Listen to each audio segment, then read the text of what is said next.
Alrighty, let's see. I think I'm mostly set up. I might want to just start over on these windows.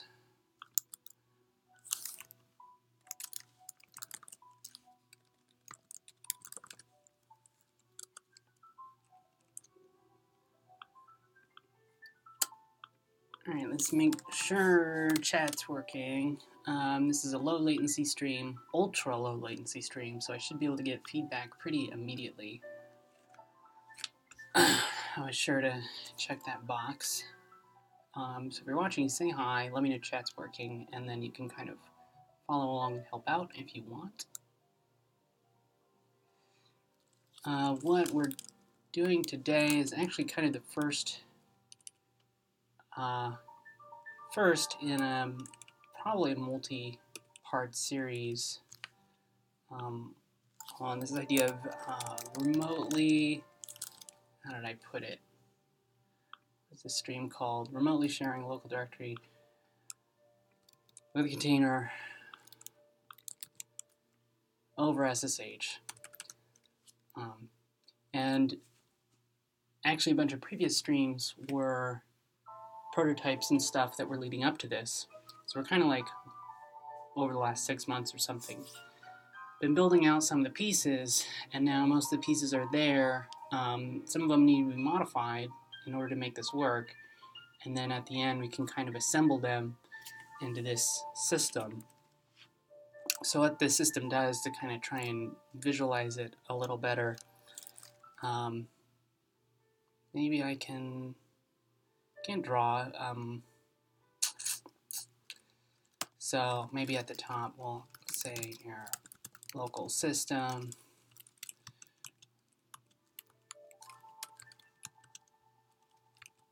and then there's the internet, and then there's a server somewhere running Docker or servers. So this is sort of the outline. So what you'd have is you're in a directory, and then you would use an SSH, a special SSH client,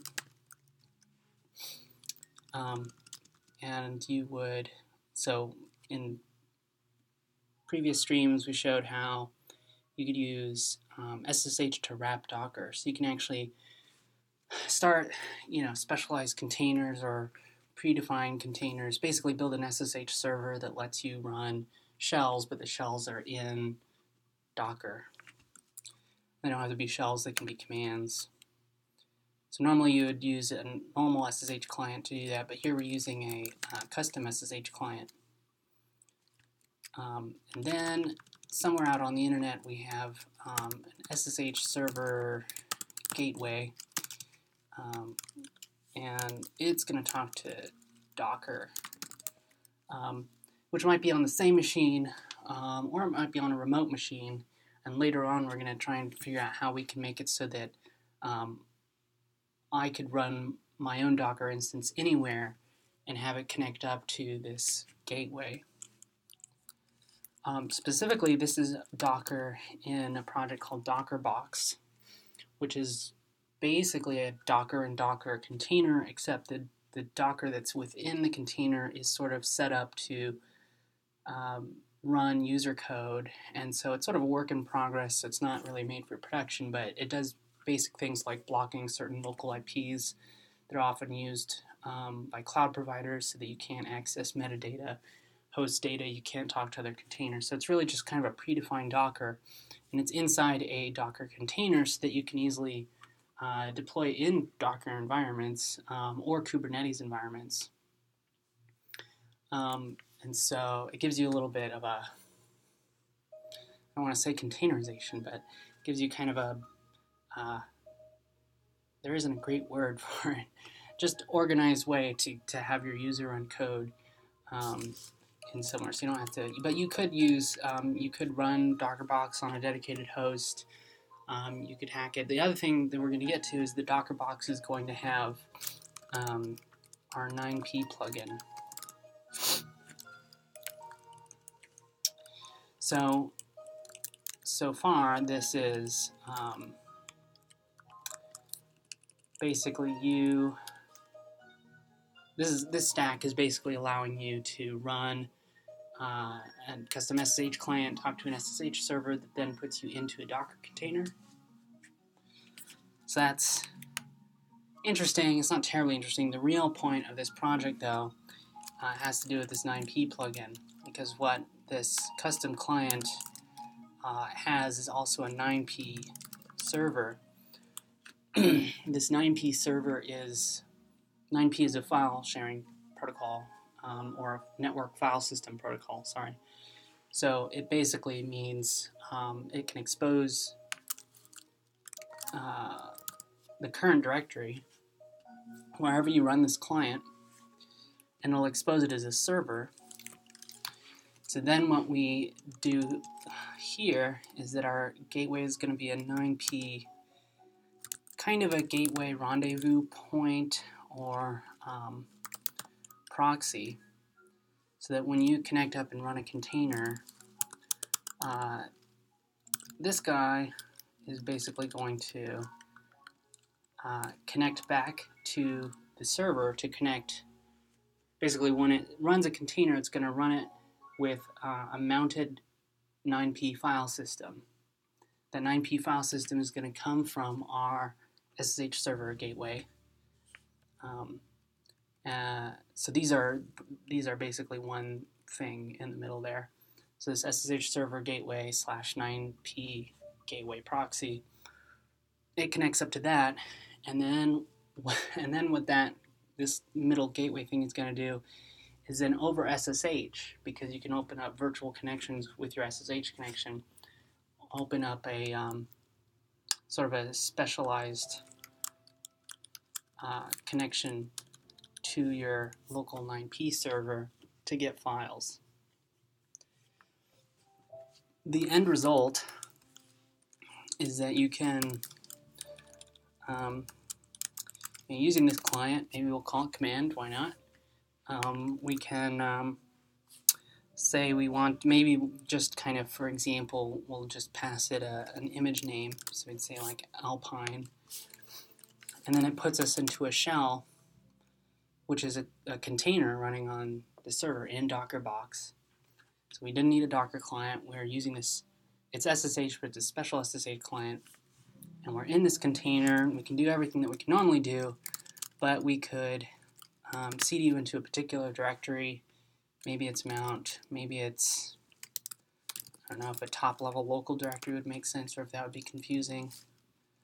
But you cd into that directory and you would have access to the files in the directory that you ran this on your local laptop. And so that's kind of interesting, because that means you can now run stuff in this container that has access to your files. You don't have to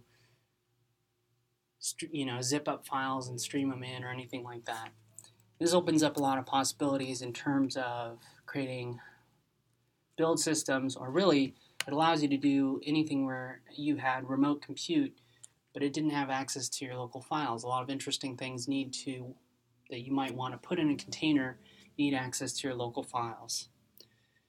Because this is a remote system, it means that this could be potentially run on a server cluster that is much more powerful than your local computer, where the bandwidth,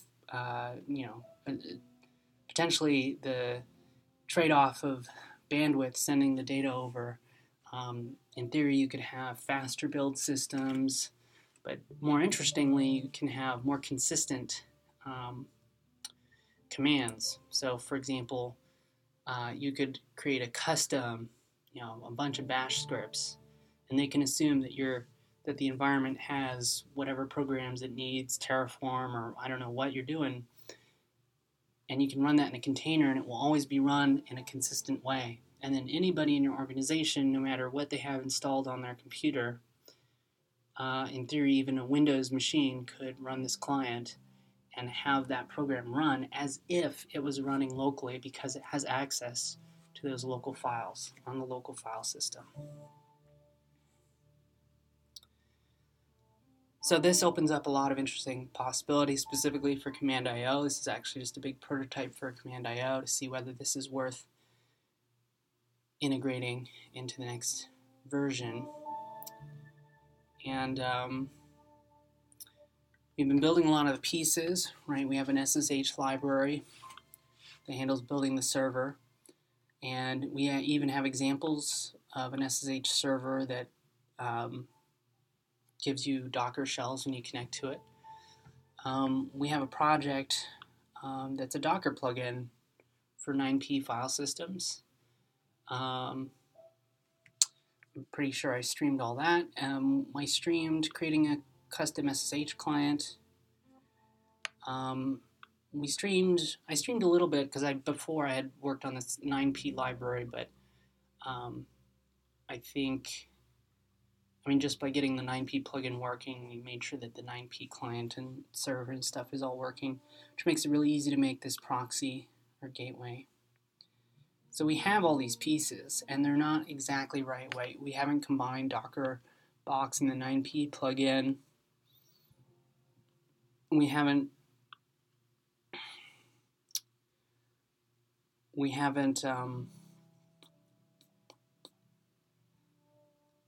we might do an intermediary step where instead of doing this over SSH, we actually just do it directly over, a local port for development.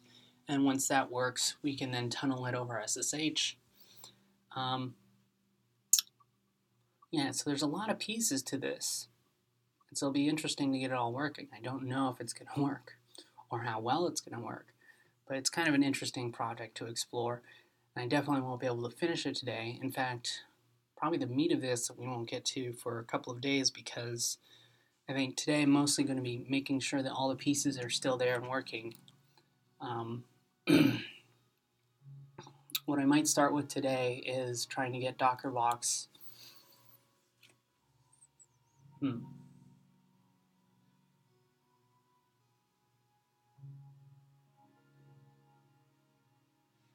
In theory, we can just to kind of this is the Dockerbox 9p plugin thing is a little bit more of a nice to have kind of packaging things up. In theory, Dockerbox can come out of the box with the 9p plugin.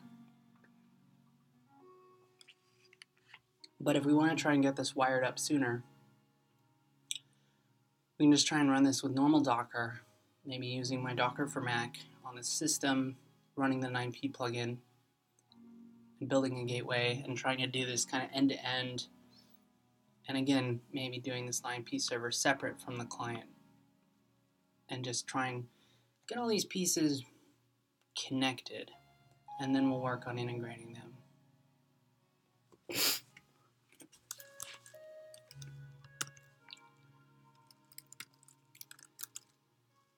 See, I don't know where the 9p plugin is. If it's on Glider Labs or Program. Might be on Program. Might be on GL Prototypes. Got a lot of stuff under GL Prototypes. Not a lot. Okay, never mind.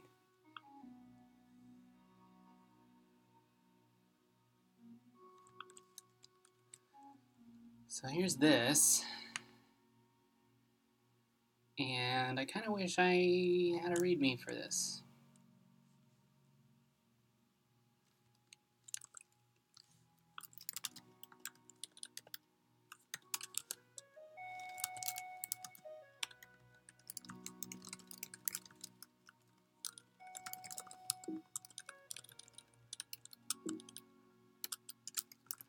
I might have to refer to my own video.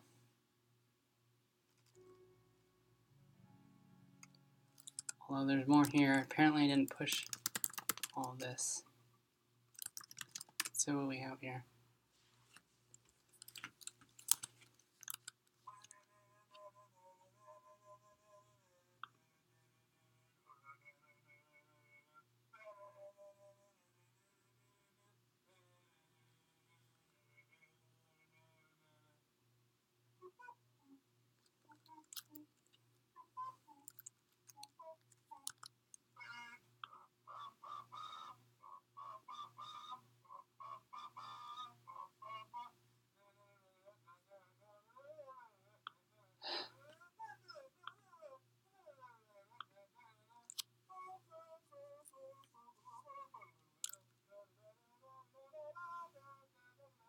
know this is like kind of a multi-step process. I'm trying to remember what exactly was.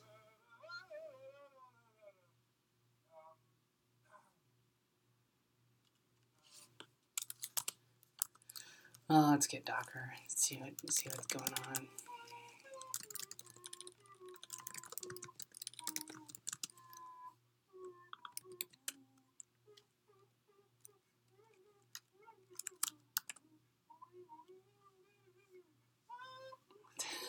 This track is awesome.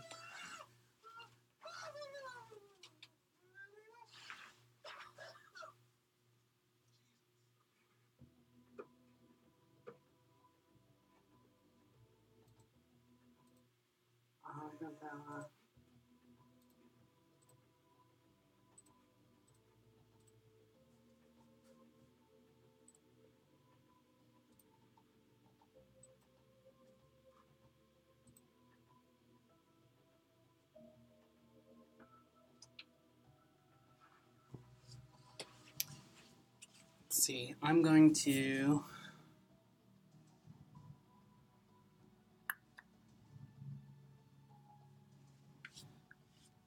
go refill my water real quick. I guess I'll leave that as a message here.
All right.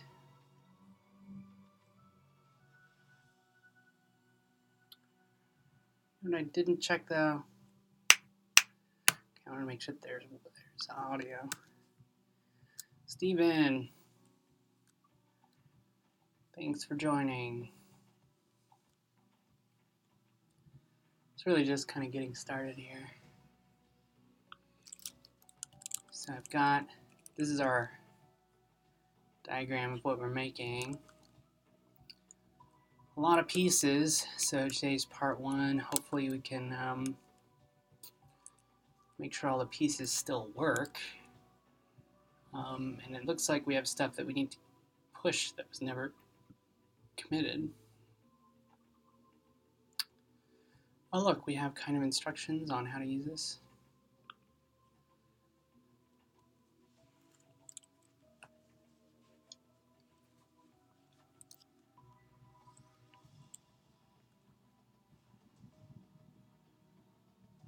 Blah, blah, blah, blah, blah. I don't want to do any of this.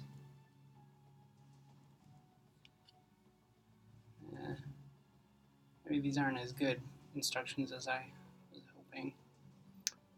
So I'm trying to recall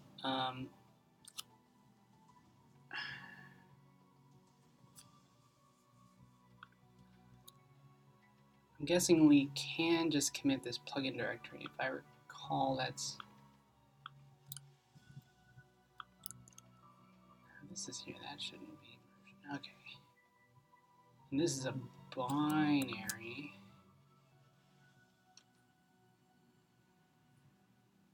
I don't think we want that.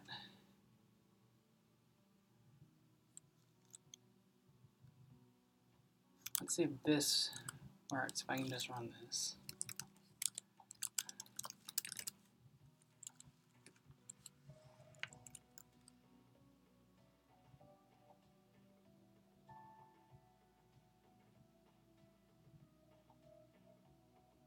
I don't know if that first one is because of the second one.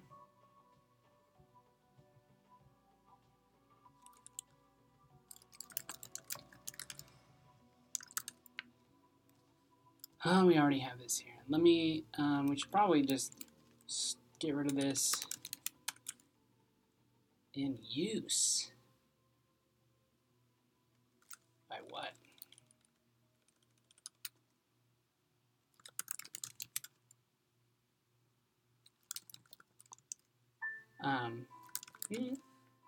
Maybe some old containers that were not removed.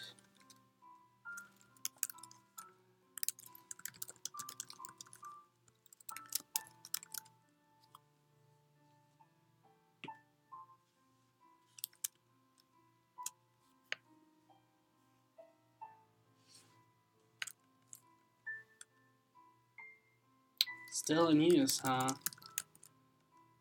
Not sure how.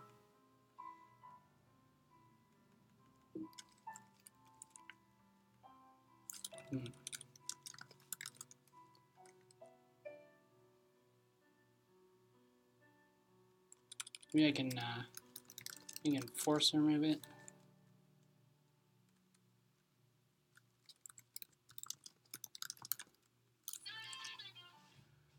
Let's get a readme here.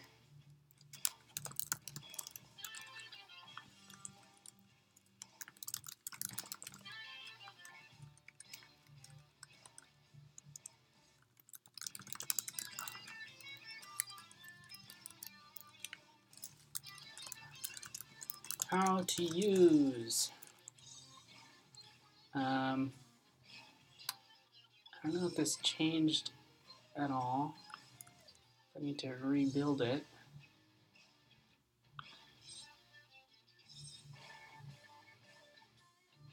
Let's see, this is the binary.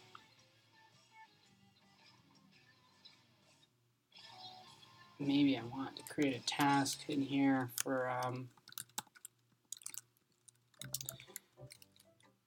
rebuilding it.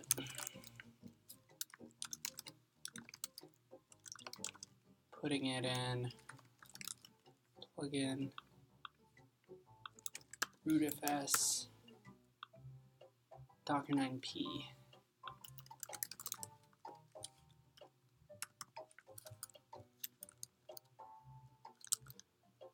I think that does what we want.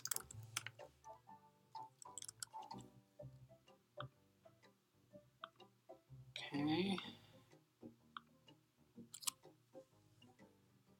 So we will version this plugin directory.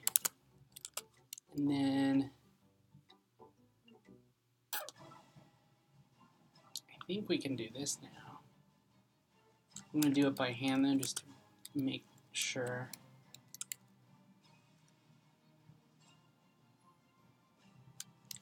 That worked.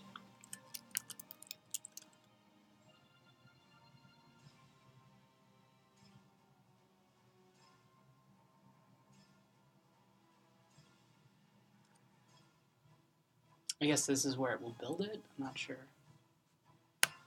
Oh, what is this bullshit?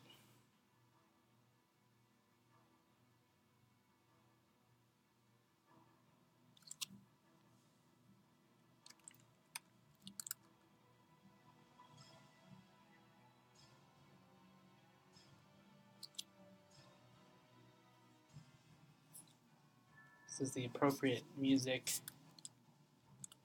I don't know if you can hear it.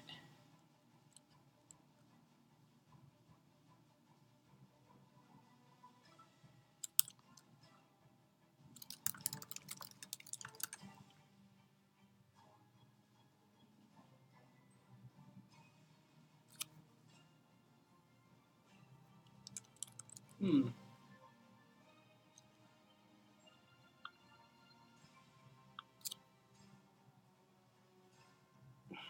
don't think this has anything to do.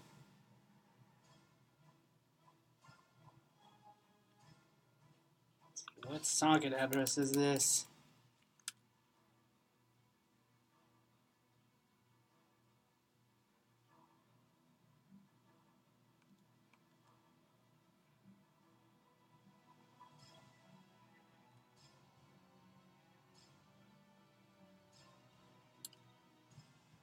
It's possible this is needs to be updated.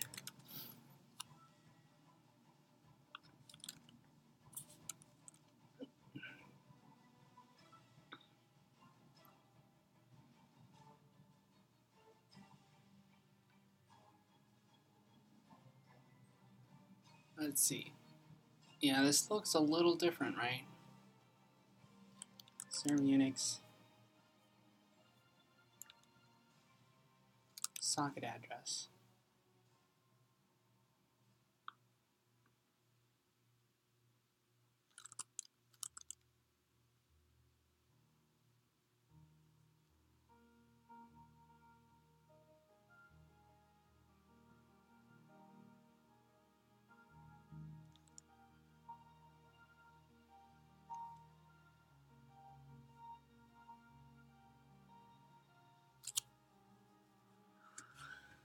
So I guess we will update this package, which should hopefully tell us things are wrong. If we try and build it again.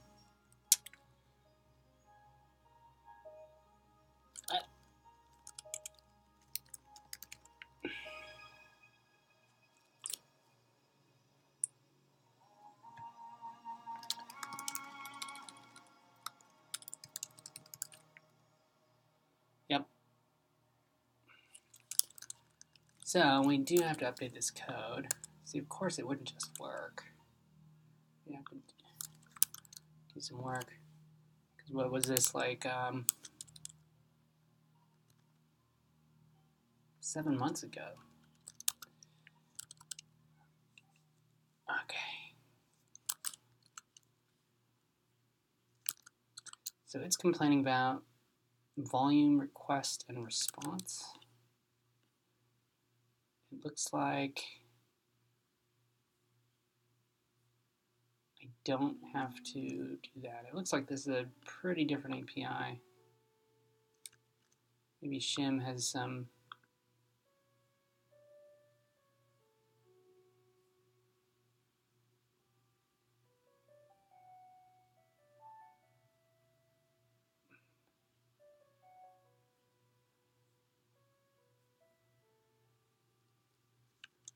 I don't know what the hell that is.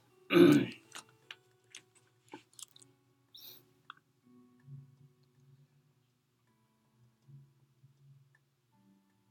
we've got all kinds of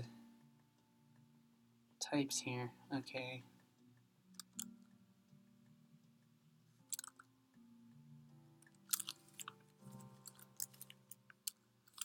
I'm gonna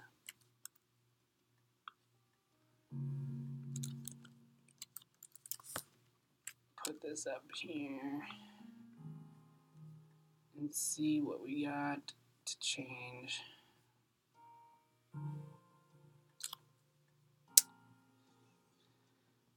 Create takes a create request.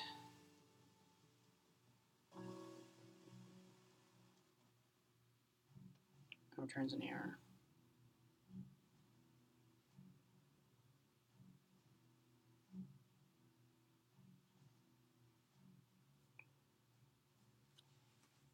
It almost looks like we have to rewrite a lot of this.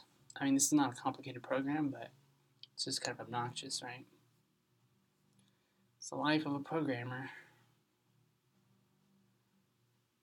Obnoxious.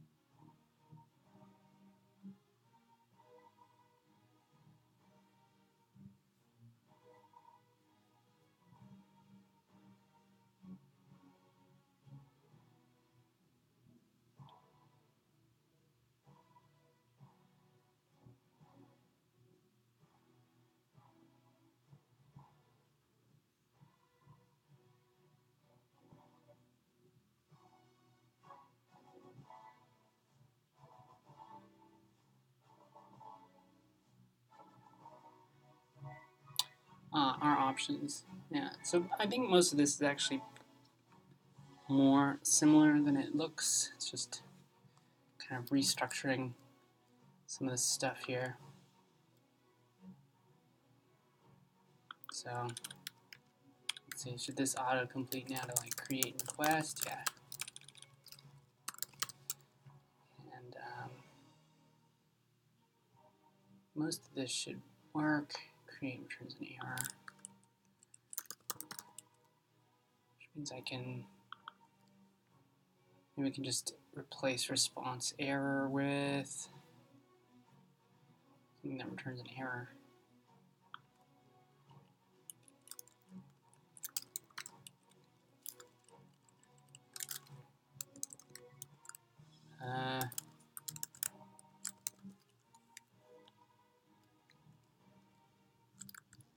Cool.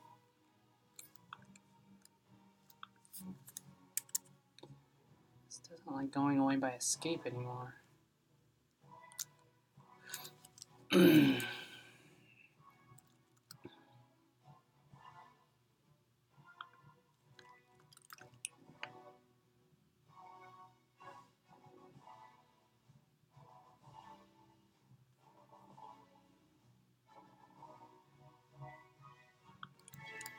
Okay, create looks fixed. See, this is a remove request. Error. D. Is the name still there? Yep.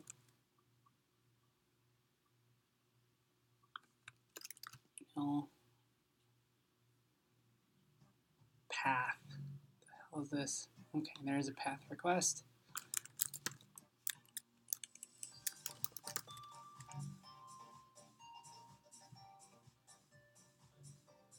Ooh, what's this all about?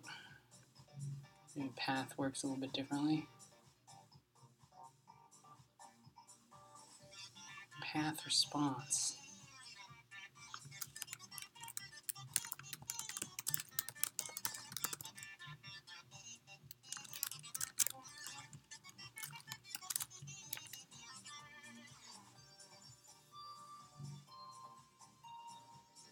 I'm assuming, yeah, mount point. So this is all pretty much just naming things that are different.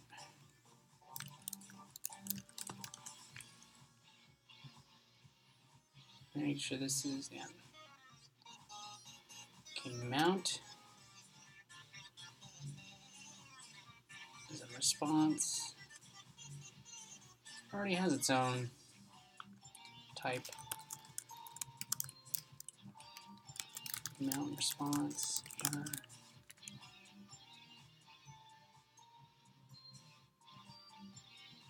So this would be nil.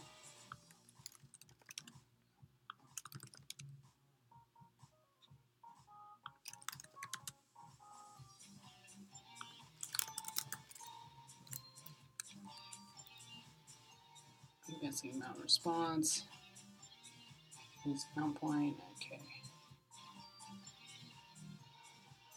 Unmount is just unmount requested an error. It's already set up with that.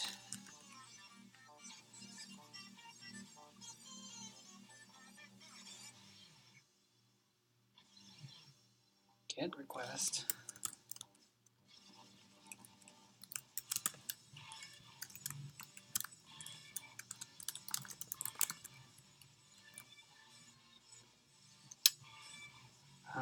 So this would be nil. This would be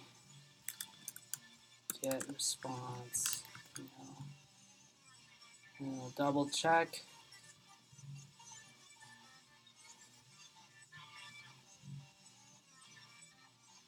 Name mount point. I don't know what status is or if that's important.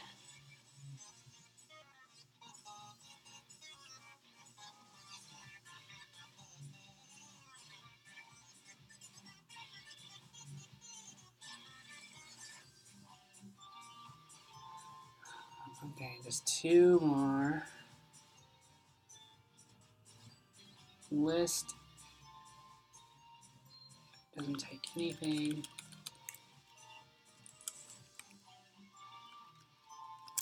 There's a list response error.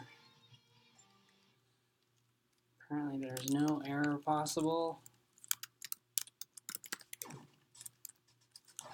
Also, these are pointers, so you need to make sure that everything that was returning a struct is returning a pointer to a struct.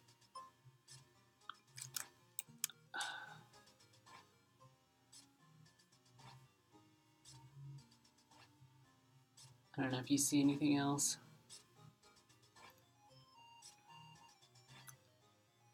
Let's see, and then capabilities. Capabilities,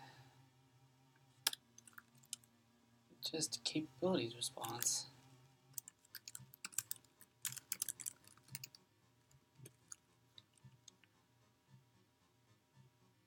Interesting. What is a capabilities response? A list of capabilities. Cool, it looks like the same thing.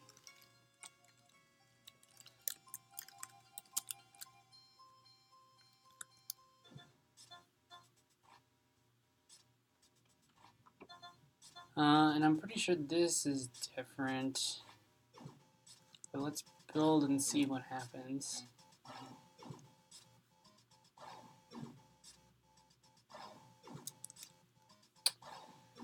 Alright, 156. We screwed something up. Just a nil. 173. Missed a nil. Undefined. 213. 213.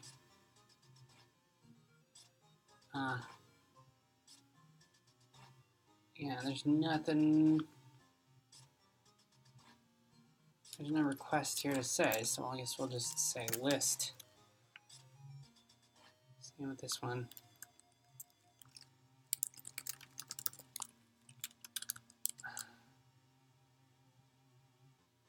Cannot use D as type volume driver. Okay, this 260. I think this is how it's all kind of coming together. 262.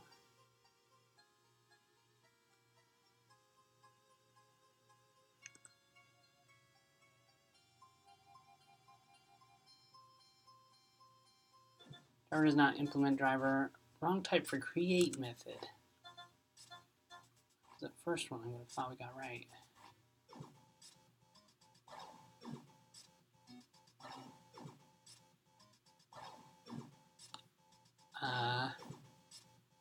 Maybe it's expecting pointers. Yeah, that's what's going on.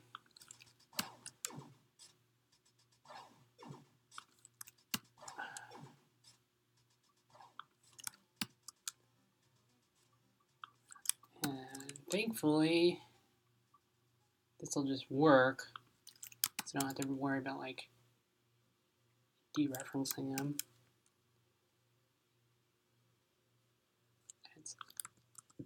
Okay, now we'll build, and it worked, which is weird. I'm not sure I expected that to happen, because serve Unix.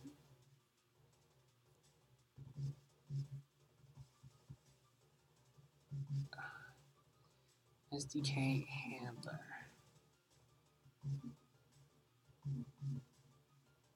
Yeah, I'm kind of thinking that this is not calling it right. Serve Unix. Oh, address.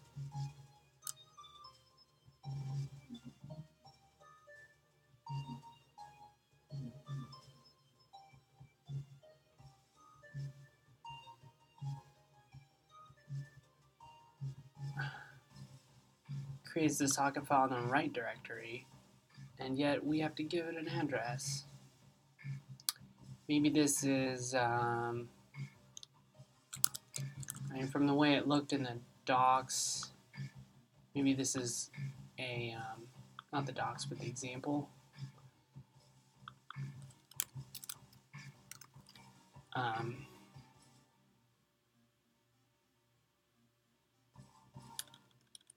guess we don't really know.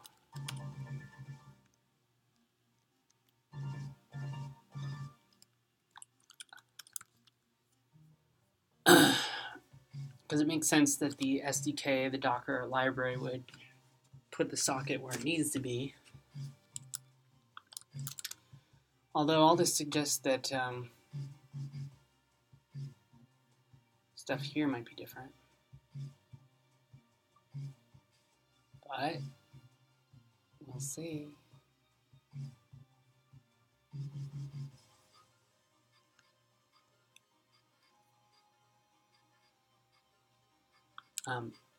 We could actually look at, hopefully the examples that it was referencing are updated. We can probably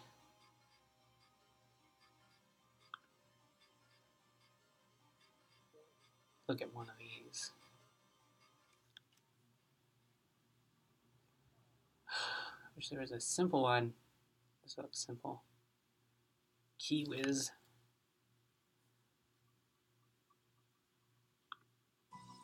I feel like this one's also kind of incomplete.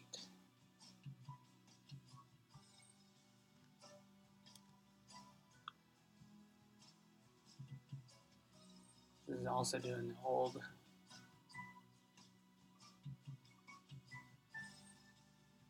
See, what the hell is this? This is doing things totally different.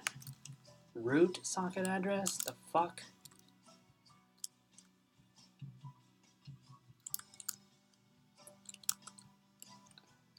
This is some shitty shit. I'll build it, see what happens. Guess we should try and get rid of my plugin.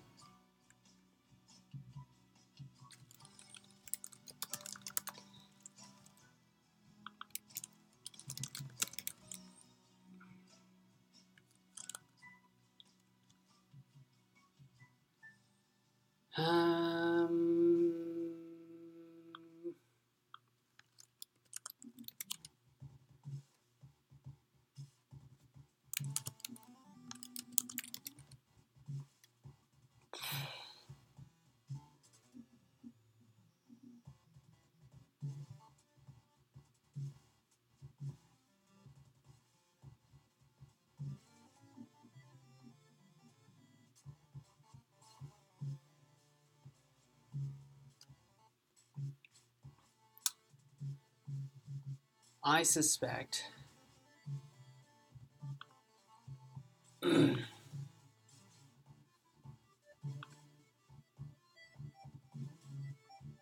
maybe this is out of date. Although it's the same repo, it should have gotten updated.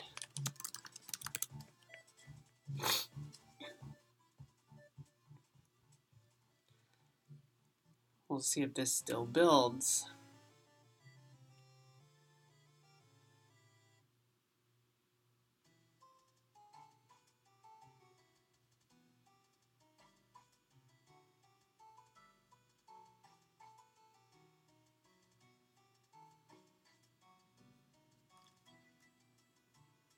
It'd be nice if this came with an actual example, but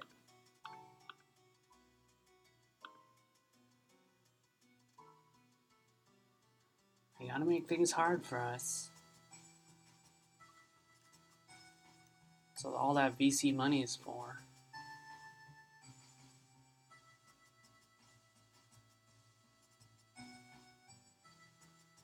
See, this doesn't look anything like...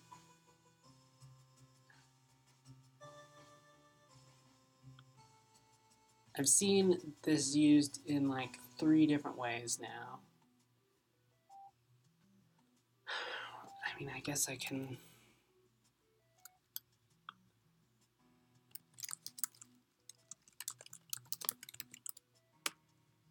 look at it myself, see what I'm actually compiling against.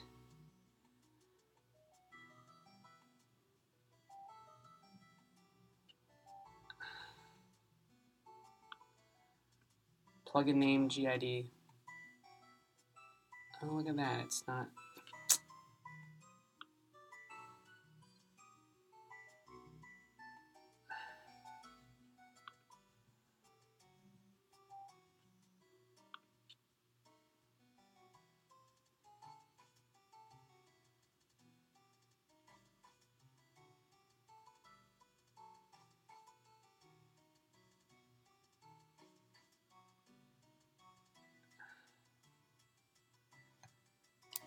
It kind of looks like we're doing it right.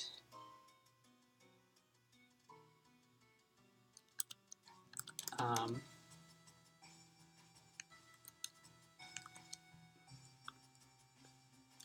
mean, 0 seems like a totally fine group ID. So I guess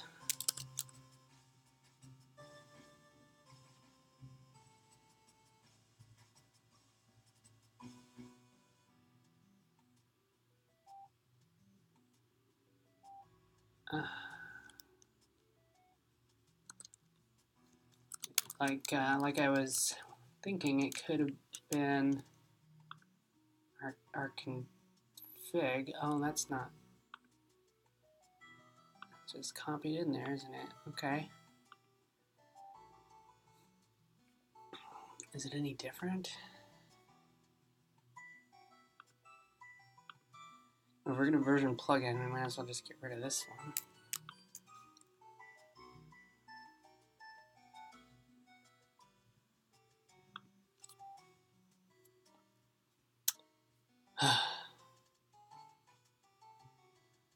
Oh look, docs.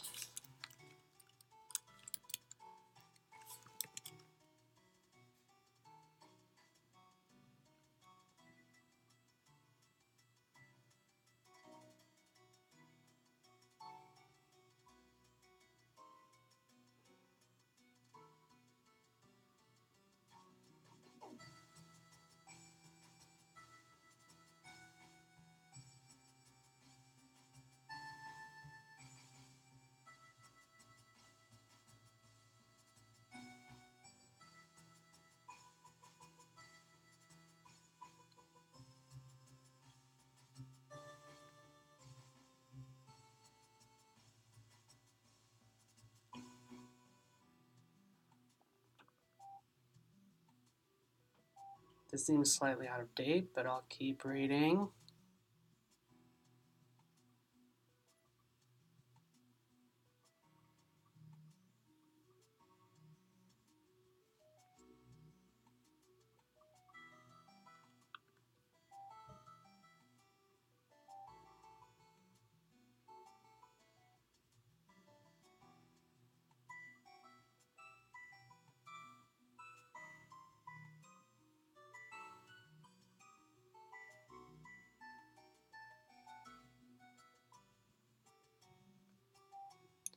What version is this? Who knows?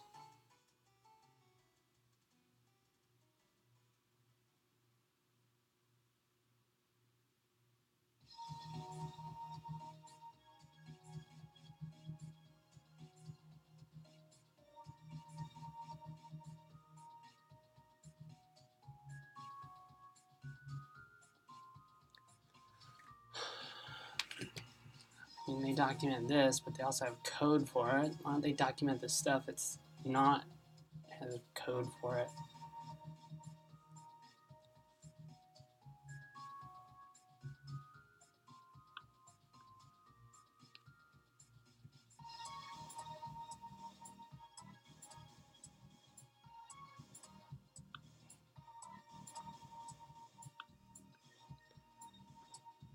See, this looks like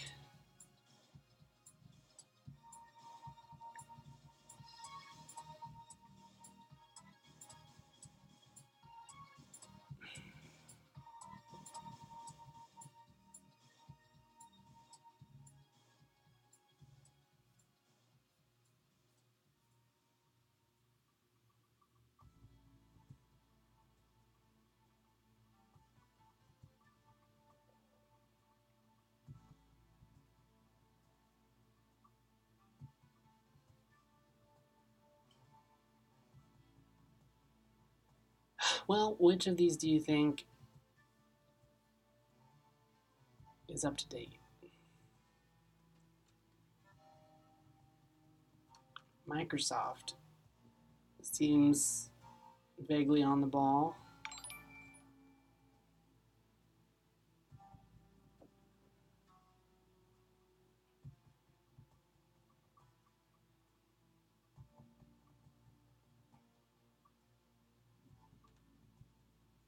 Where do you...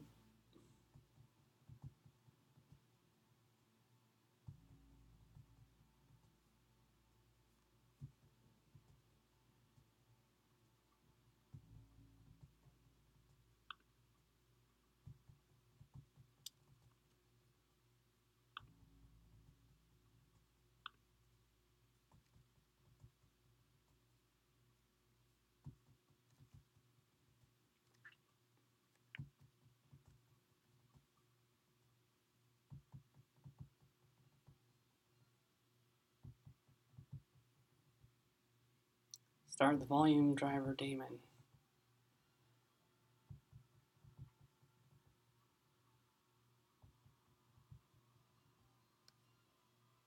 So this is a case where it looks like it's not actually running in Docker. It's like an external volume, which is fine. I remember we were talking about that a long time ago.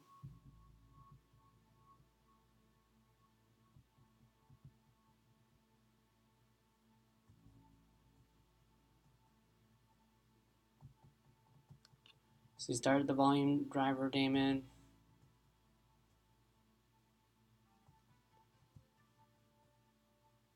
And then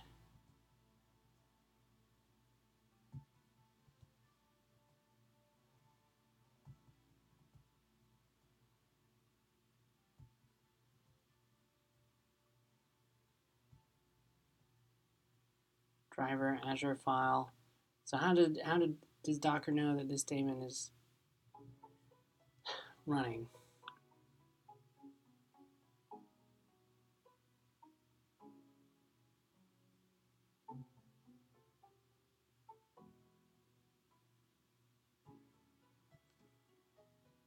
Mount point.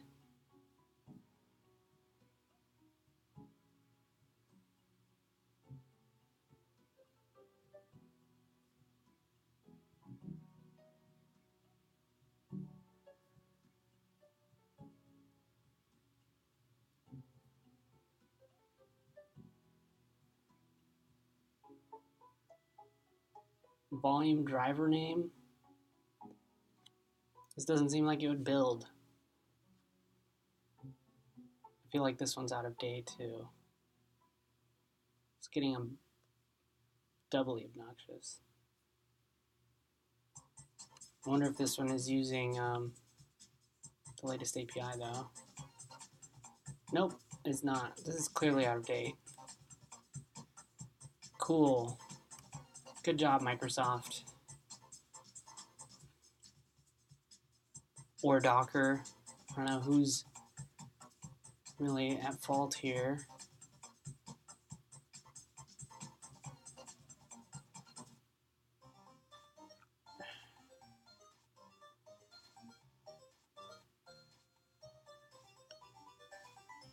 I don't know where the fuck this shit's documented.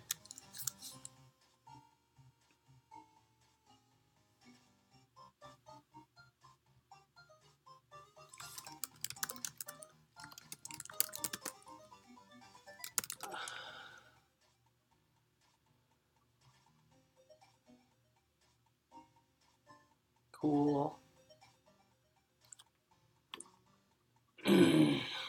Socket is the name of the socket the engine should use to communicate with the plugins. The socket will be created and run Docker plugins.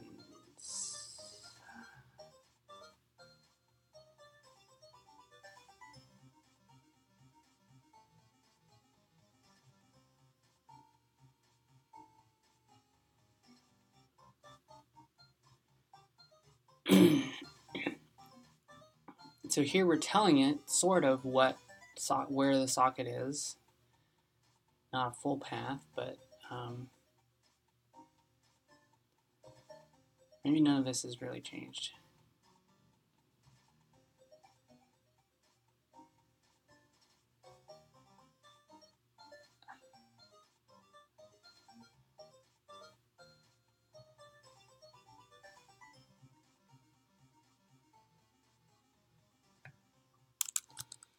I can't tell.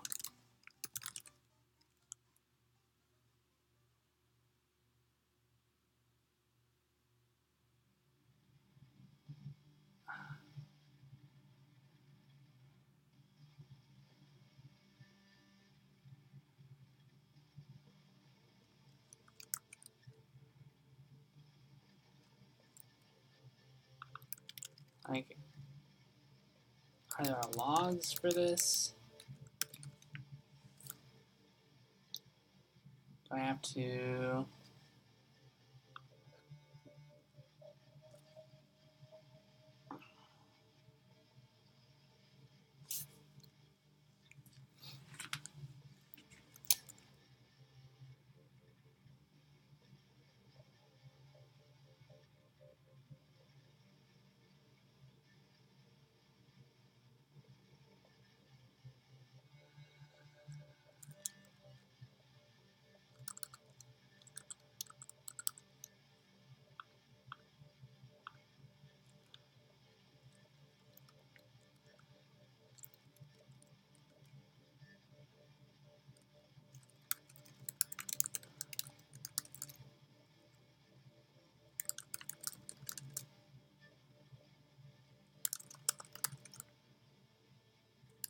Runtime root.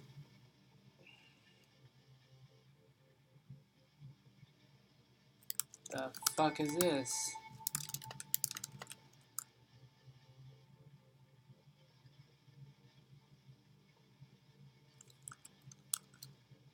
Well,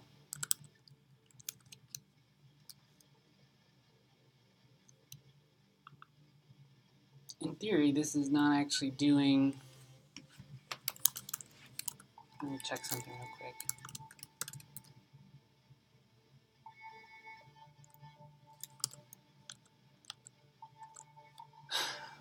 This doesn't seem like it's doing its job.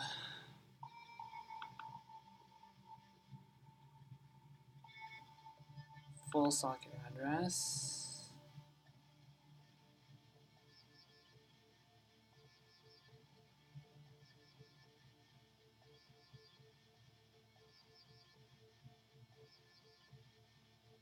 Run Docker plugins.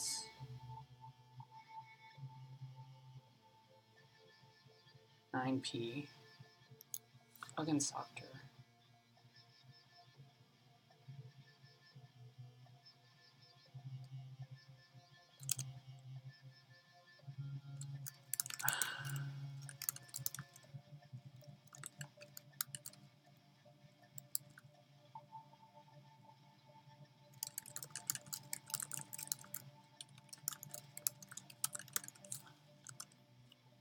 See, this kind of suggests the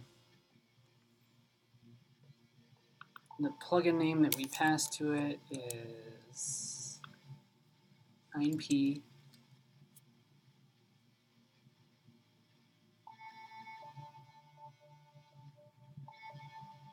So run Docker plugins.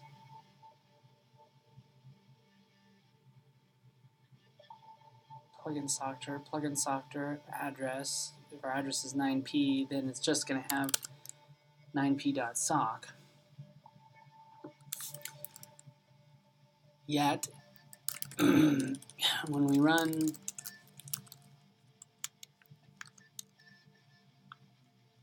Docker plugin enable, it seems to be looking at a subdirectory with a big ID hash.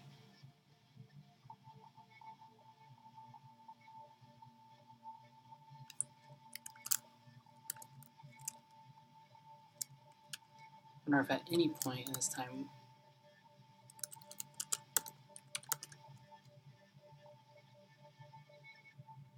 the fuck is this?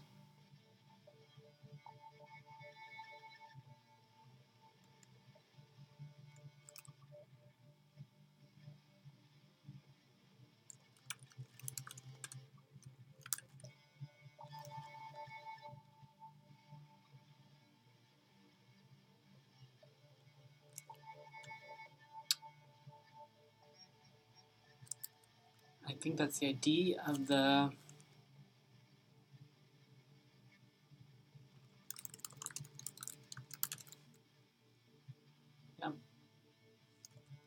D6. There's nothing in there. So it makes this directory, and it seems to be looking for a socket file in there. I don't know whether this thing is running or not. I guess we can check Docker's logs.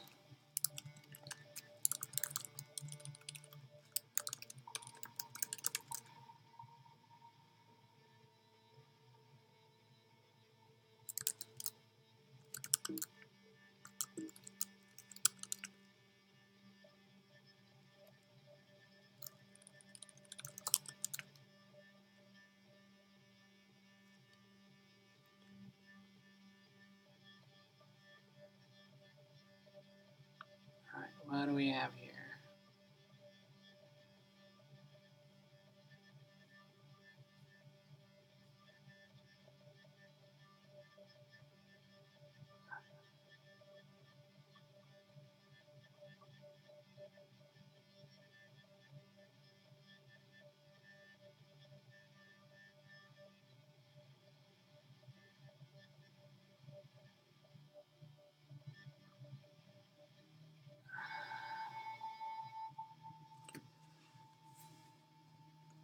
An API.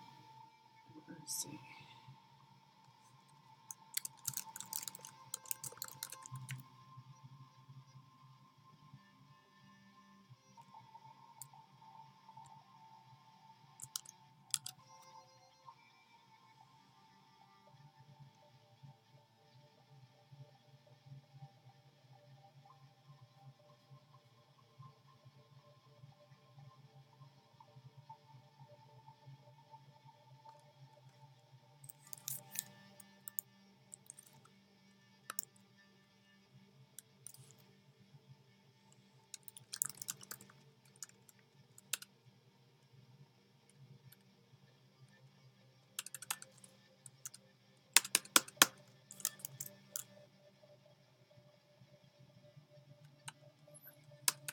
Okay, for whatever reason, I can't do more than that.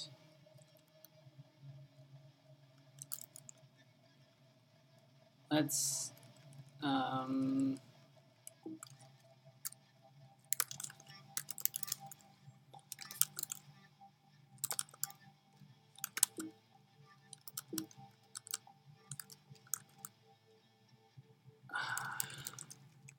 Docker plugin rm.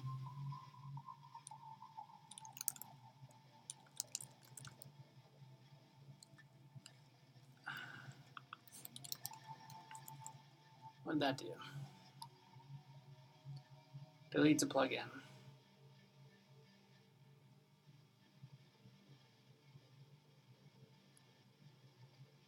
Seemed like maybe it did nothing. We don't know. Let's try and create the plugin.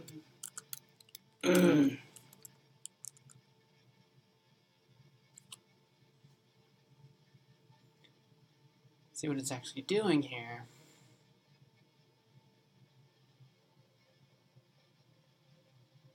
It's not running in container or anything like that. Looks like it just created it. It has an entry somewhere, directory or something.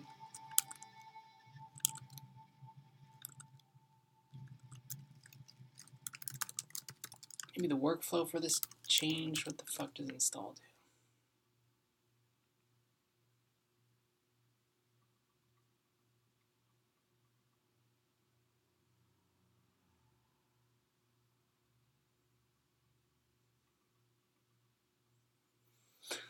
Yeah.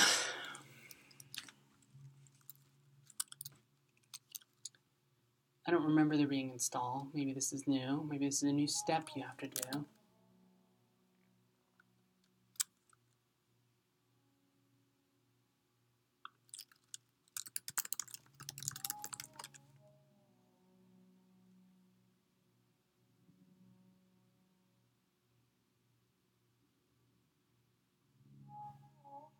description.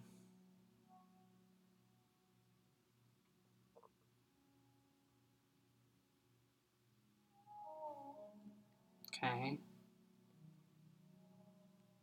What happens next?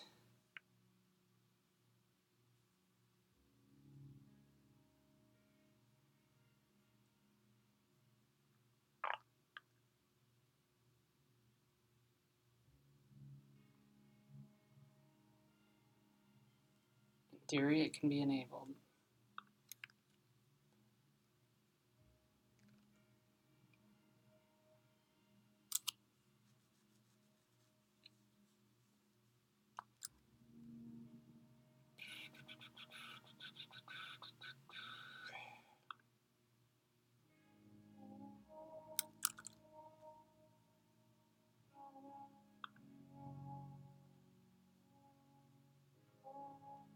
It must be installed before it can be enabled.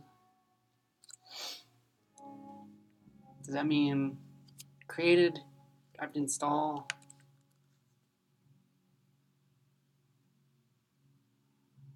Shows that it's installed, so it looks like if it's listed that it's installed.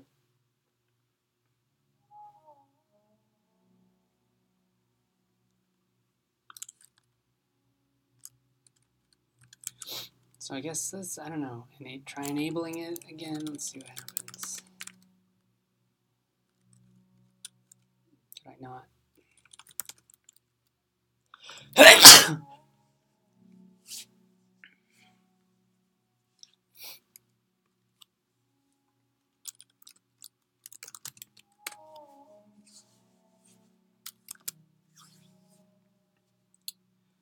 Oh, damn.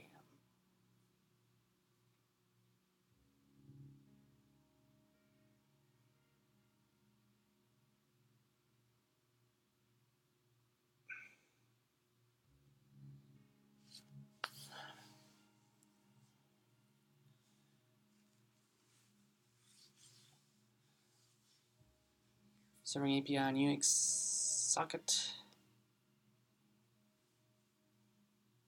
Shim has been started. Maybe.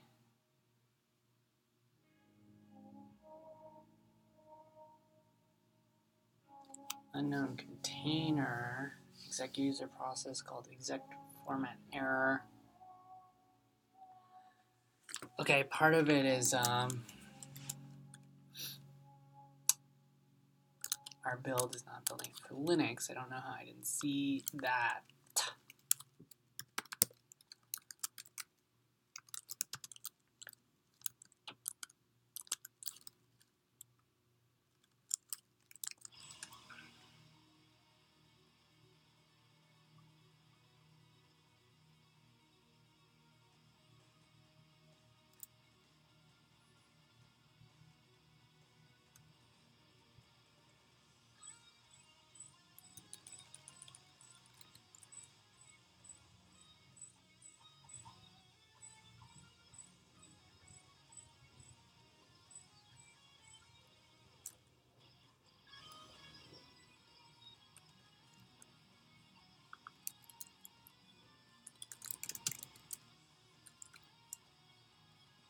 Are we ready for this?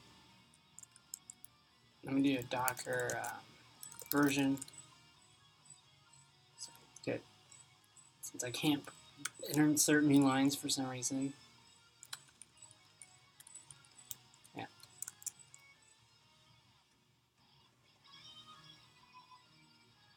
Listening, it's running.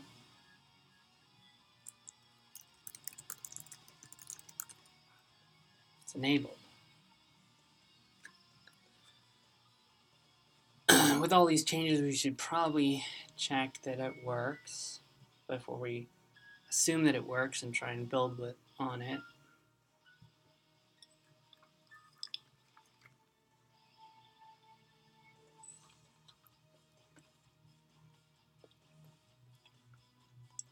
If anybody's watching,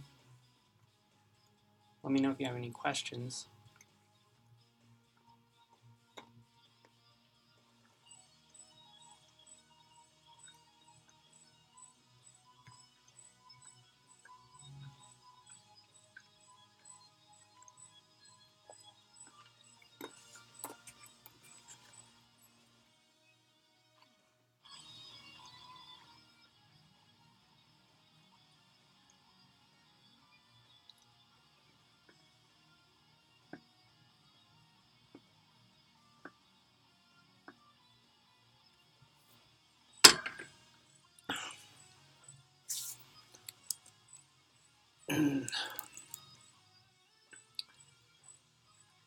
So I believe these are some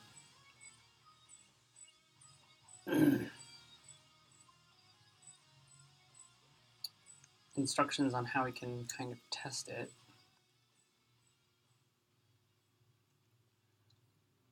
Assuming that I have a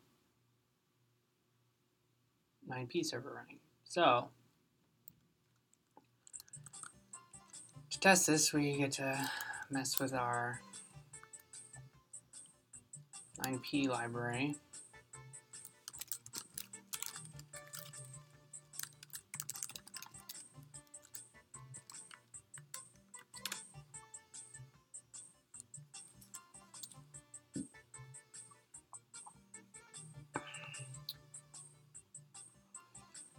We have a server in here, I think.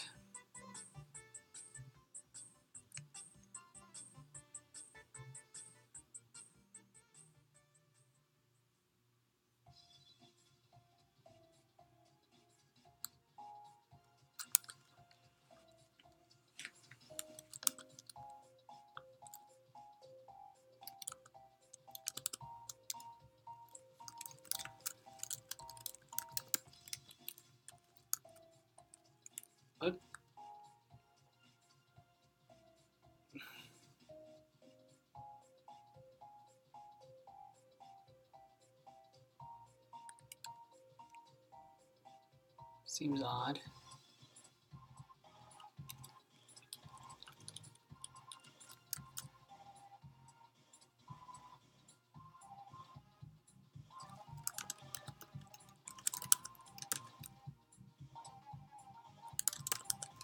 Apparently,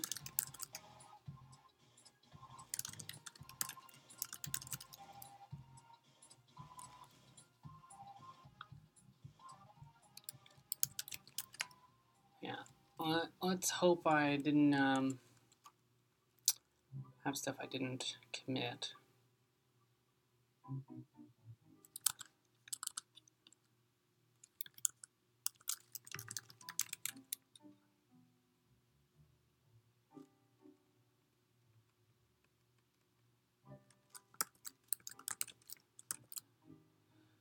I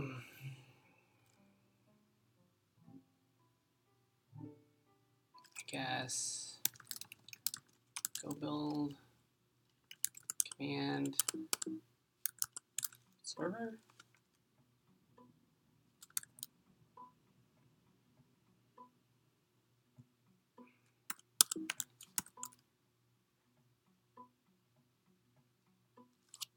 What's it doing? We don't know.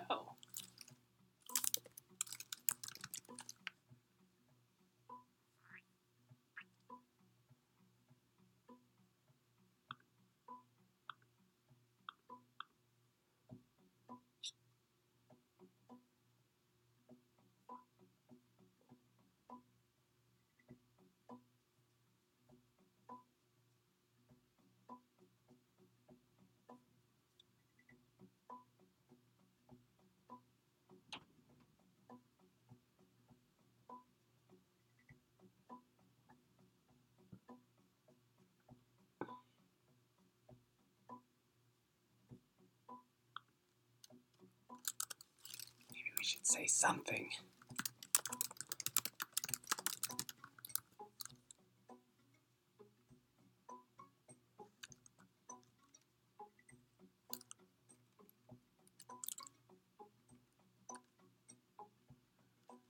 Whatever. Okay, so there's also sort of a client that we can test with.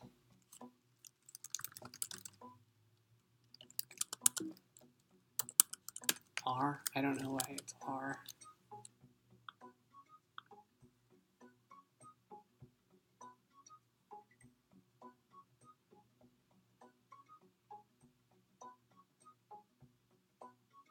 I don't know what this is about.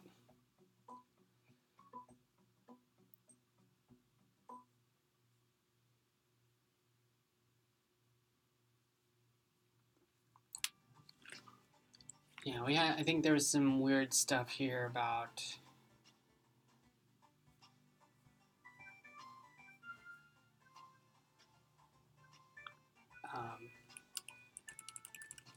the directory that it's going to use, but we can try it. Let's see what happens.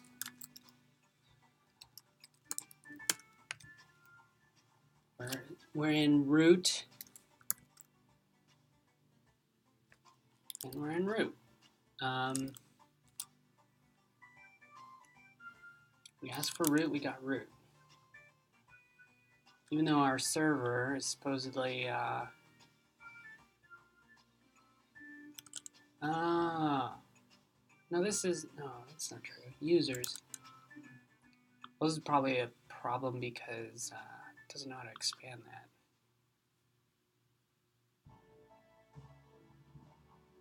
UFS, new session, root.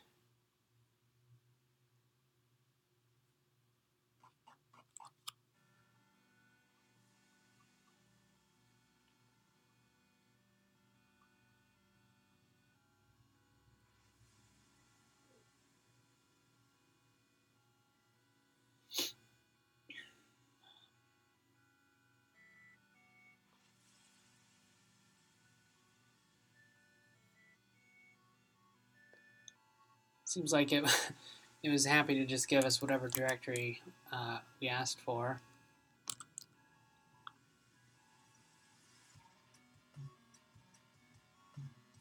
So maybe if we were to say like users program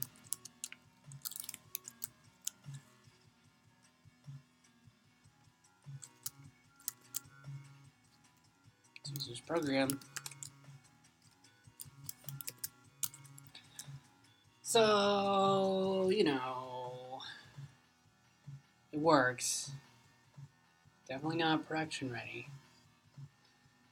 But once we have a working system, we have a reason to then go back and make everything production ready. And of course, you can't make something production ready without running it in production. But I mean, we can harden it. That's a whole other thing.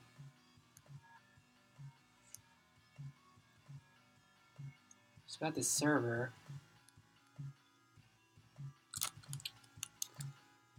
and we want to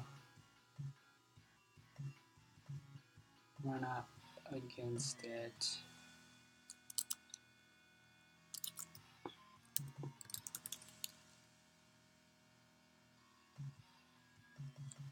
My IP is still the same. Oh no, it's a little different.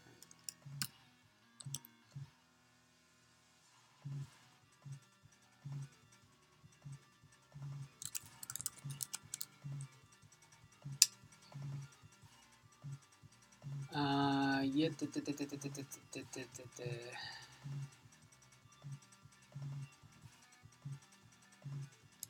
So it looks like this is how we could test mounting it inside the Docker for Mac VM, just to make sure that the machine is capable of connecting to the host machine.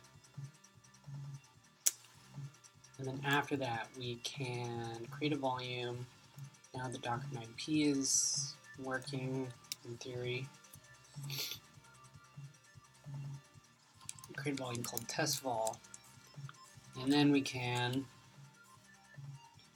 run an Alpine shell mounting test_vol at /mount, and we should see, I don't know what we'll see. None of these are providing a directory. Guess we'll see what happens when we do this.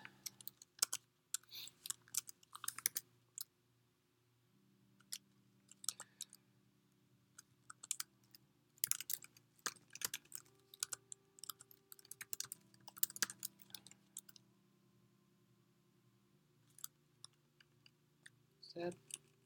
Okay.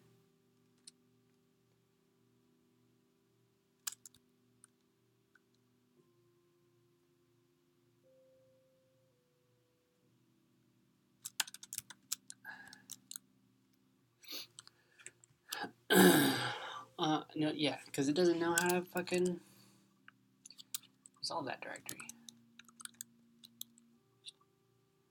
Is it the server? Let's just have it to my home directory, which let's just hard code it. Why not?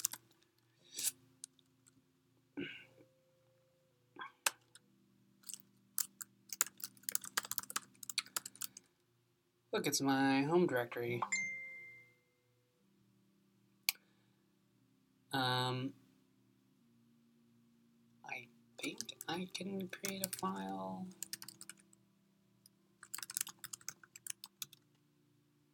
Maybe I should have just done that.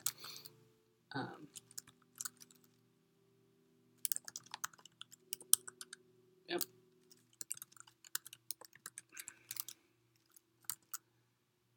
So, oops.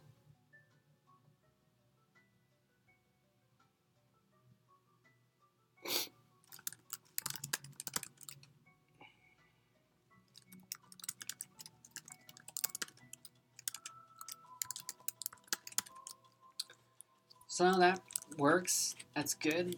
At least that part still worked from before. Now this is a little bit trickier, I think. We can do this on the outside.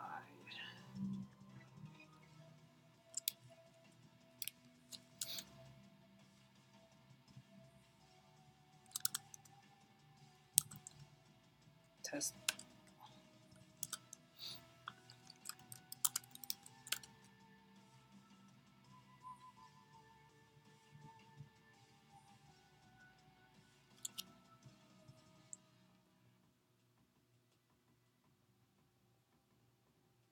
I think it's pulling Alpine. I don't know what it's doing. Okay, what is the problem?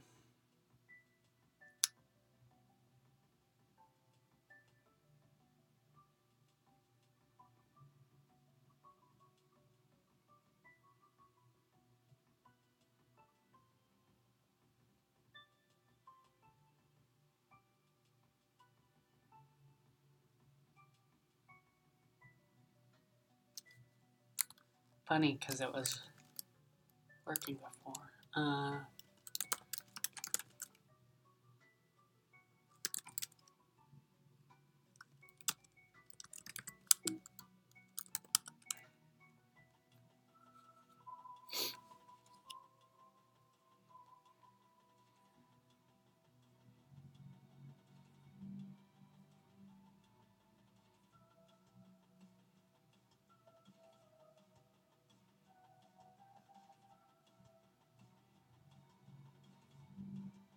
I'm very suspicious about this, but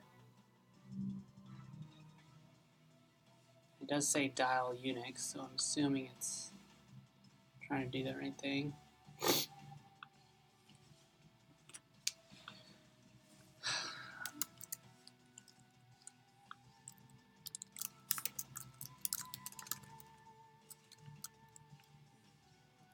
D44. Oh, that's not what it is.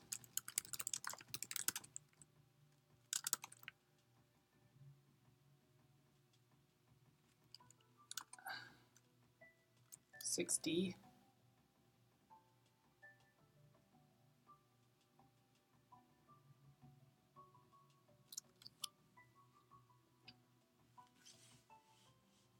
Where did I get that D44 bullshit?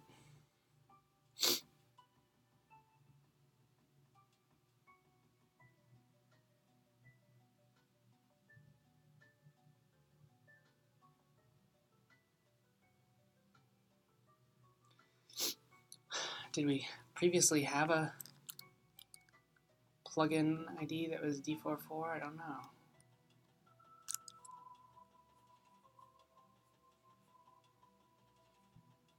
D66.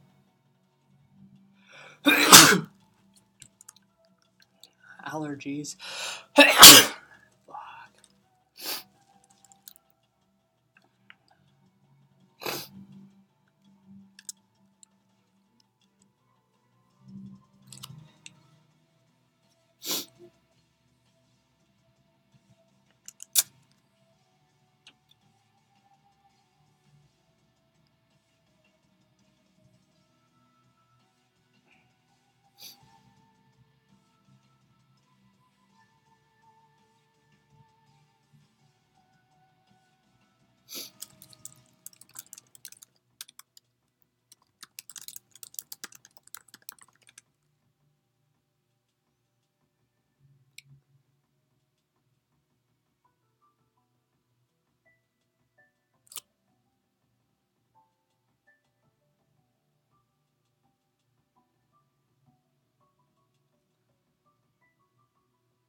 Okay, somehow it has this old host.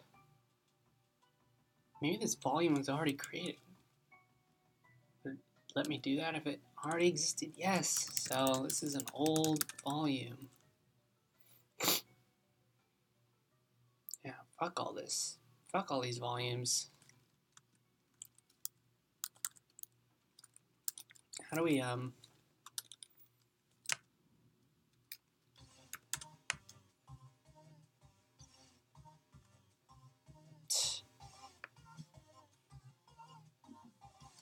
I don't know, man. RM all. Prune.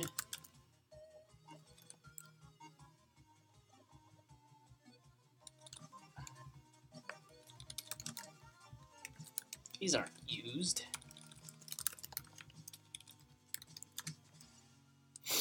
So maybe now if we create it,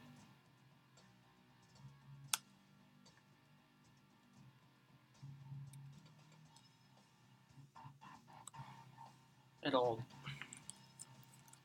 do the right thing. If we try and use it,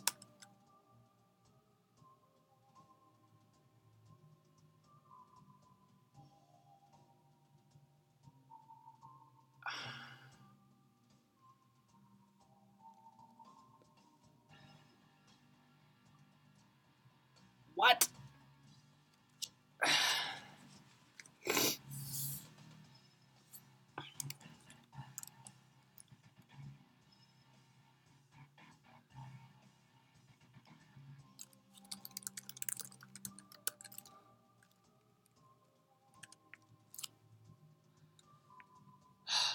What's going on?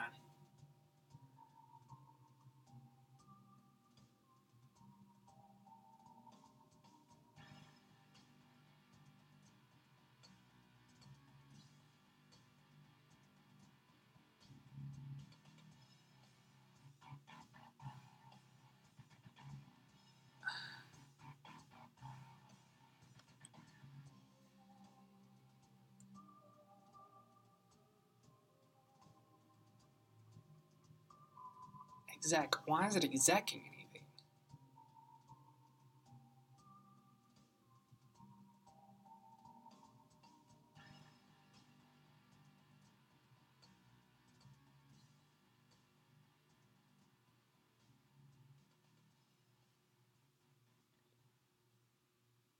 Did I turn on debug logging? Shit.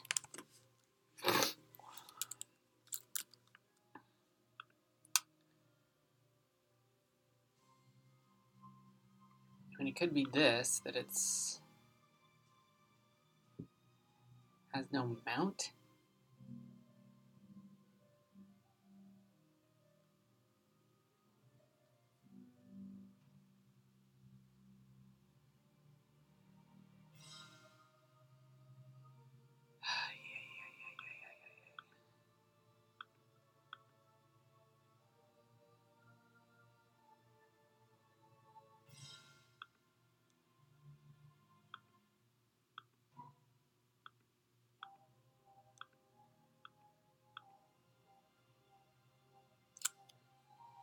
Well, it's true. I don't actually see a mount program in here.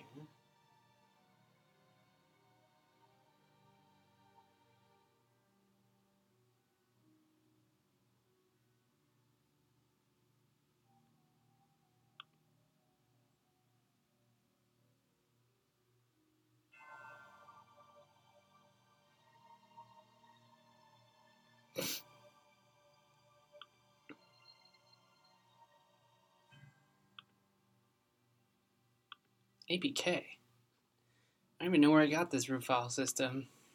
I think from another plugin project.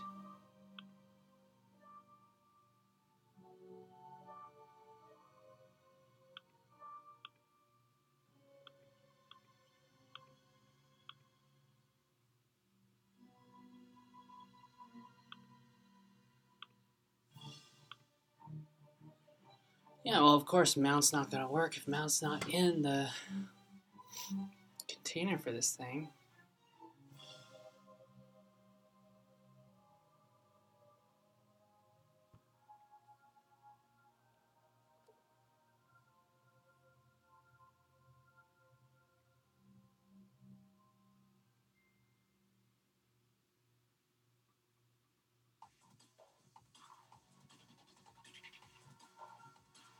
I mean, it seems like an Alpine.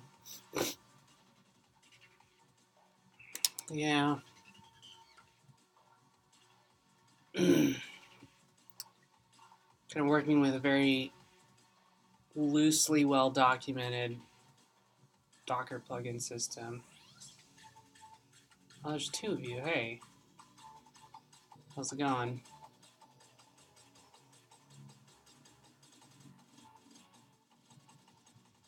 How'd you find this stream?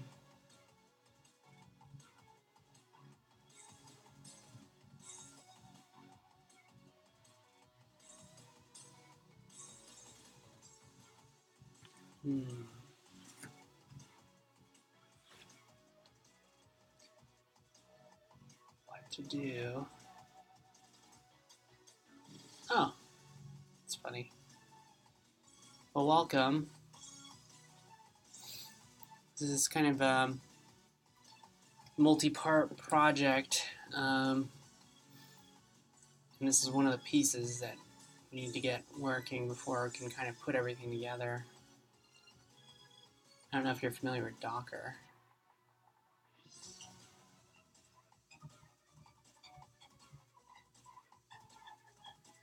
Huh.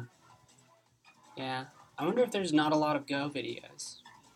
So whenever I do Go videos, there seems to be a lot of attention on YouTube.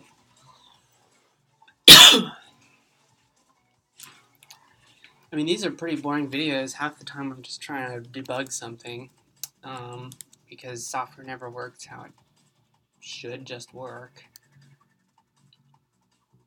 Right now, this plugin that I made, even though it used to work, now suddenly doesn't work. I suspect because it doesn't have mount, which doesn't make sense. The environment that it's running is based on this rootfs, which I don't remember where I got it. I think it was another. Maybe if I can go back to Docker plugin examples.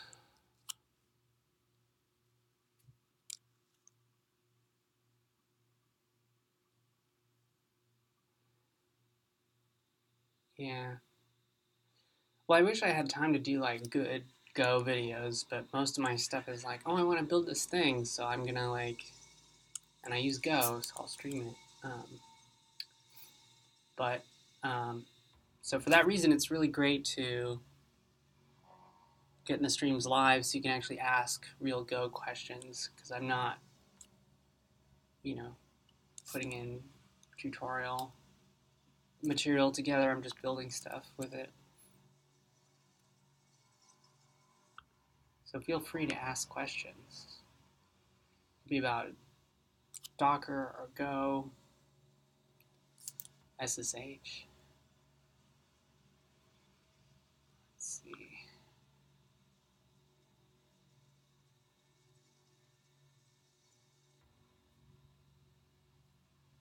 Oh, what's this?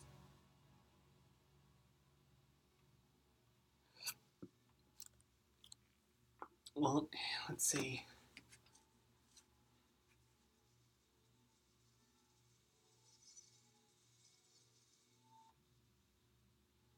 This whole process.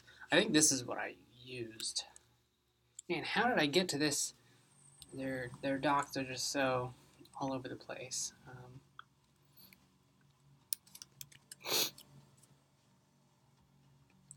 This is what I originally used to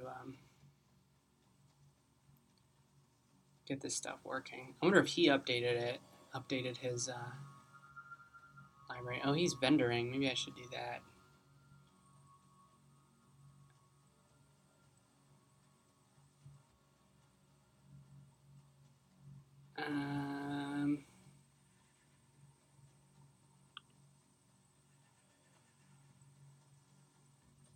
Oh, he did update it.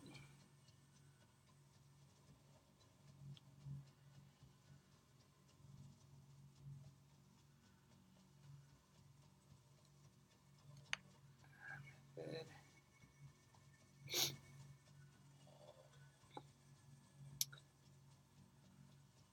So I can still actually use this one as an example. P9P is a, I don't know why they call it P9P. The protocol is 9P. It has nothing to do with Docker. They just happened to write the first implementation of this. But it's a simplified NFS. You can think of it like that. It's for network file systems. It was originally developed for the Plan 9 operating system. But the protocol itself is very simple, unlike NFS, which has gotten very complicated and very finicky and multiple versions in this stuff. So 9P is a really nice, simple, if you want to build your own file system, remote file system implementation, it's really ideal. So somebody at Docker wrote a pretty good implementation of the protocol as a Go library. Me and a friend I've worked with before, we had to submit some patches to get it to work, and I had to implement in my fork, I have an actual Unix file system server implementation that you can use to actually serve the files. Because he just wrote the protocol, he didn't actually create much of an implementation. So yeah, this is how we'll be, since you guys missed the beginning, it's kind of what we're doing. We've got a lot of pieces here. And I have previous streams on building some of these out. Like this custom client, the Glider Labs SSH library, which helps build SSH libraries, Docker Box, which we're not bothering with now, and the 9P plugin. So that kind of brings us to here. So the idea is using Docker plugins as a way to make it easy to automatically mount 9P file systems into containers when you start them. And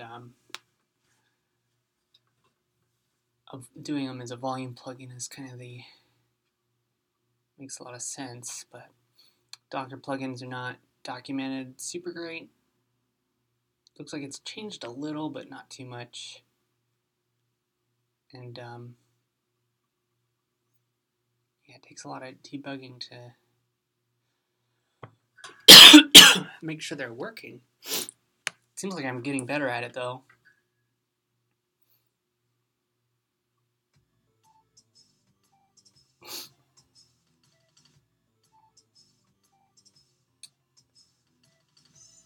Let's see, though.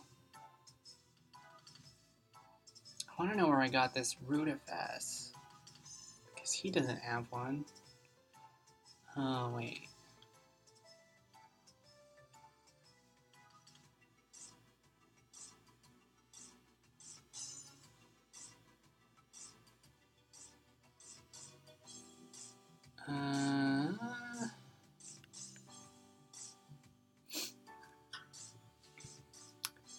So this one is...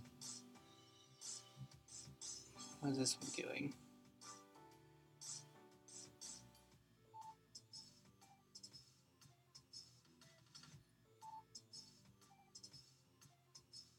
So this first one is building the binary, I guess, which maybe I should do as well.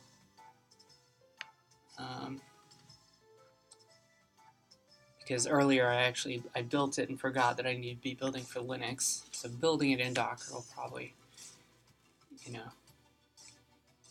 make sure it's always built for the right platform. And in this one, he's adding SSHFS, which is a package that it basically wraps. It shells out to SSHFS. So I suspect that this is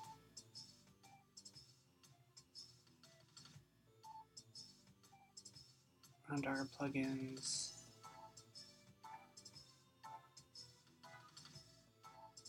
It copies it. Just go bin.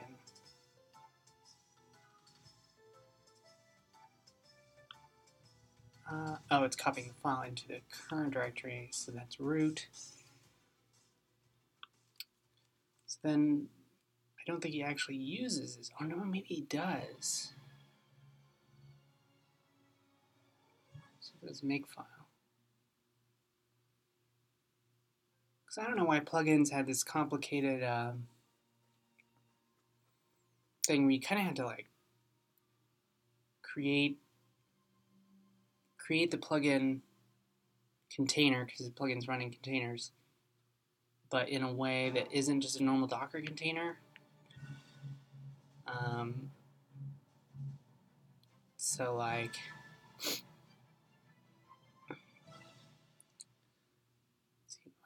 is there something that's, this is probably what I should copy,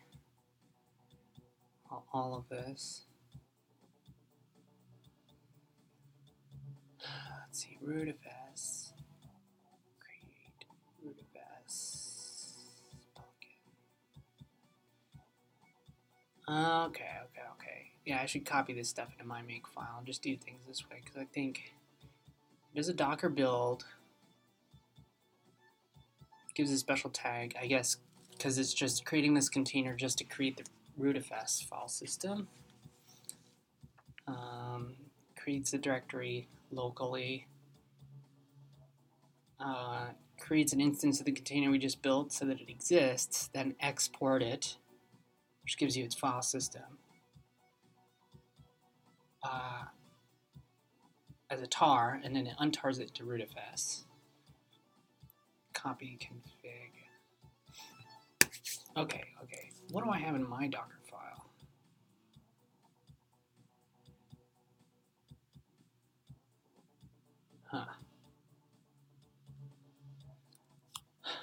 So I, based this off of this project, but it looks like I didn't really copy everything over. Let me start migrating some of this over, because this is pretty useful. And like I said, it's actually using it to build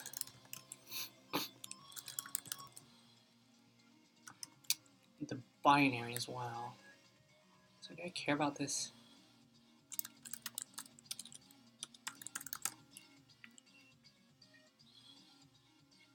Okay, so I'm not going to version this anymore, which means I should copy this out.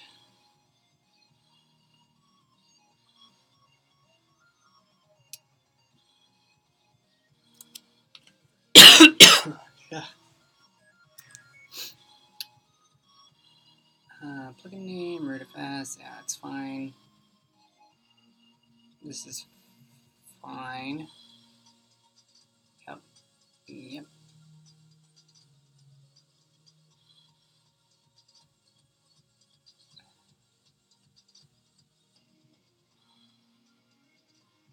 Create one.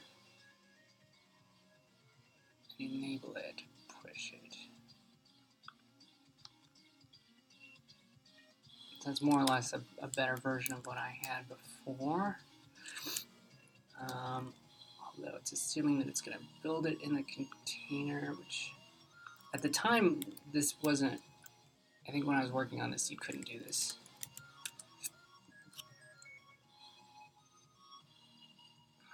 Yeah. It's just weird that, like, usually you do that for, working with, like, LXC or something. It's just weird that their plugin system kind of also needs to use it. I think it's because of... Honestly, I don't know. But I won't question it for now. Let's see. I should probably change these paths.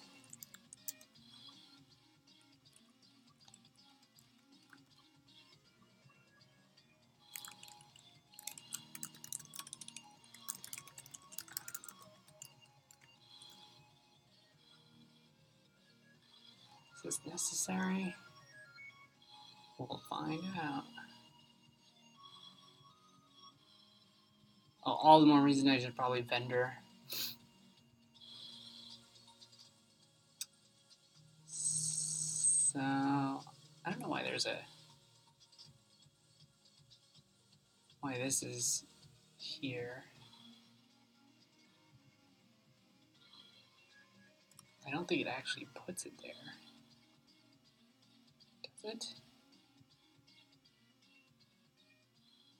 Oh, I guess because of the base directory, it's using this. Okay, yeah, it's probably there.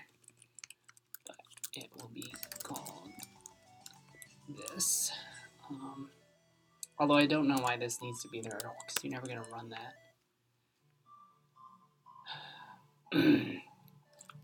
And then this is what's used to actually create the runtime, or rootfs, which is the runtime for the plugin.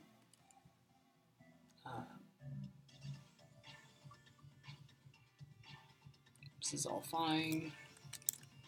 This is Docker IP.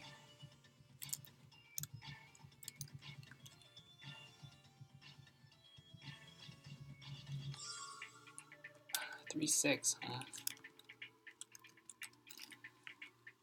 Weird. Newer. Oh, we don't need SSH. I don't think we need any packages because we just use mount.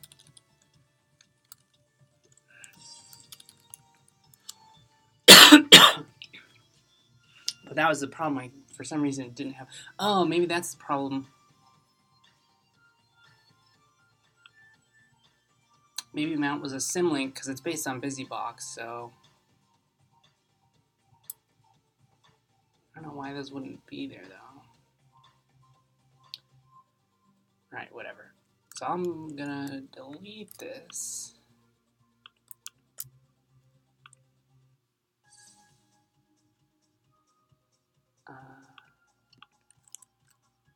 Because I also want to not version it, since we'll build it.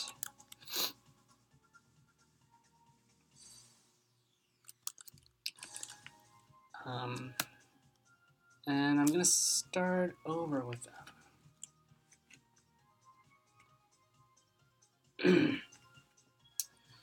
Basil,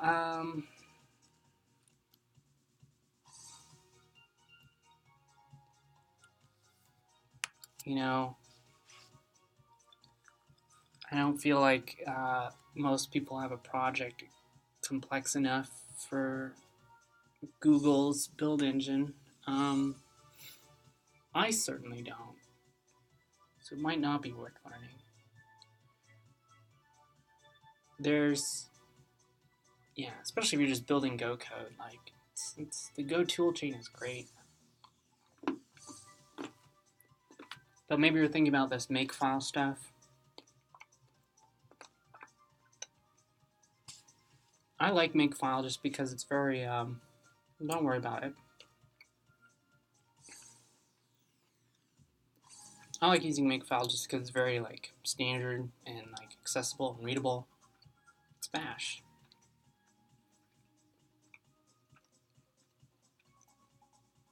So especially if you have a small project, it seems silly to, use some bigger thing. So that's my case.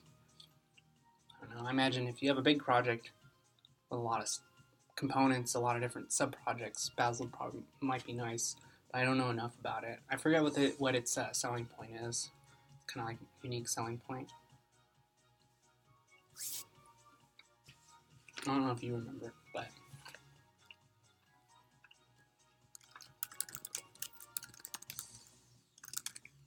okay, this time I'm going to remember to get rid of this.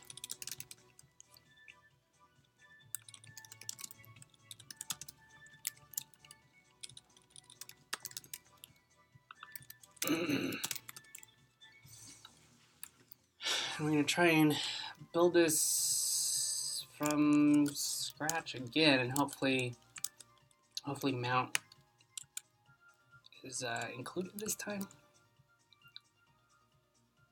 And if not, we have kind of a better tool chain to work with to figure this out. So first we want to make rootfs.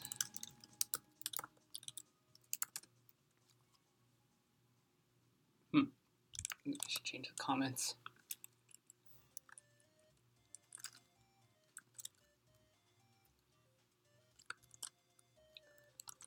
I mean,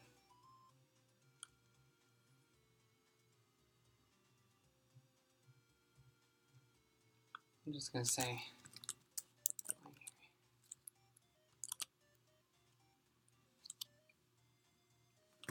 oh boy.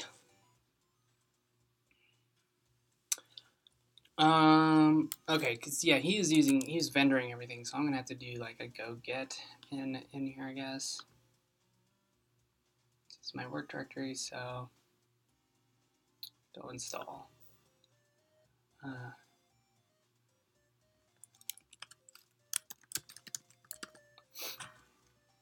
I think I can just do a go get, and it'll try and get everything.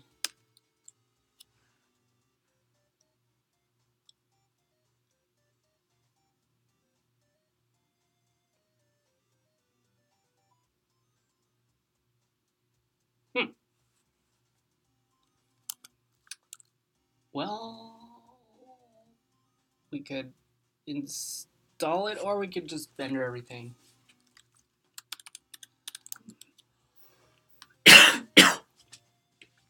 Excuse me. Let's see. I guess we can. What is our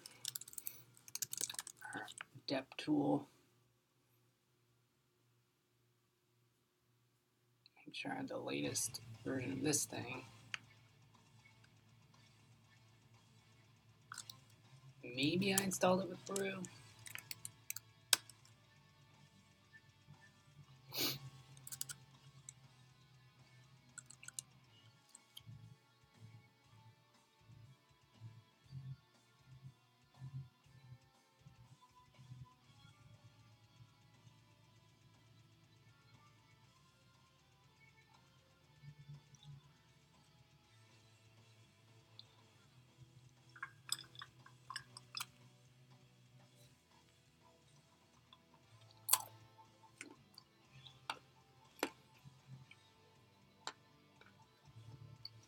I was worried we'd have trouble with the plugin.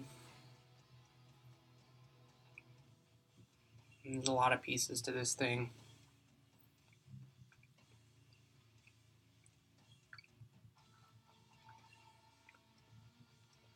So this will definitely be a multi-part project.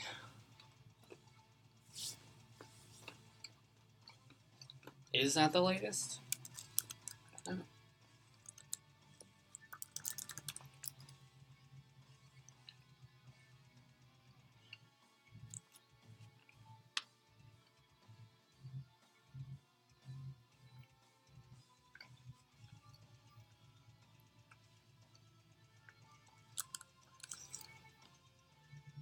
Cool.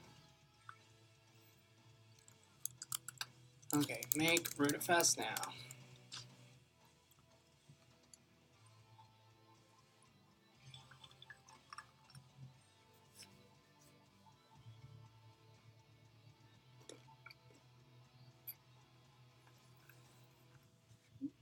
Definitely remind me to push these changes to the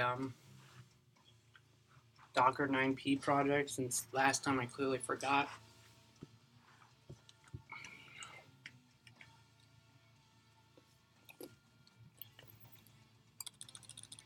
Now what can we do? We can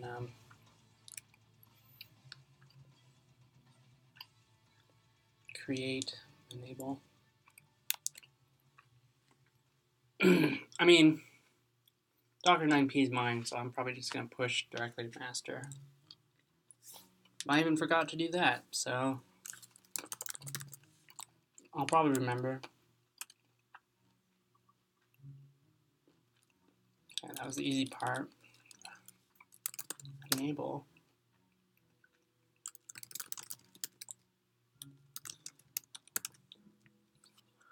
Okay, it's there. It's running. It says listening.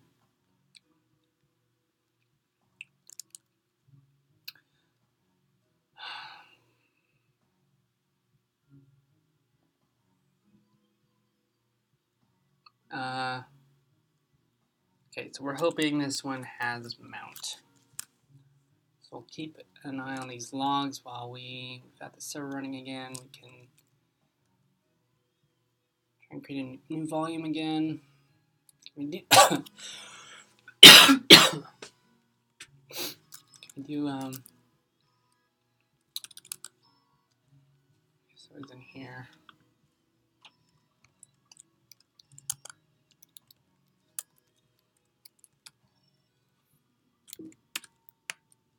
Got a test volume.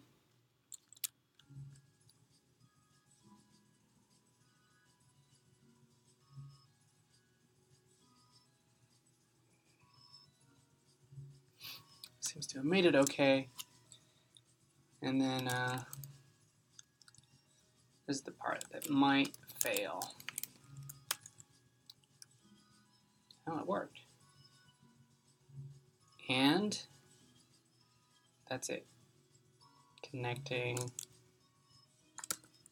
So we have a little Alpine container, but at mount, I have my home directory. So the Docker 9p plugin is working. So that's one piece.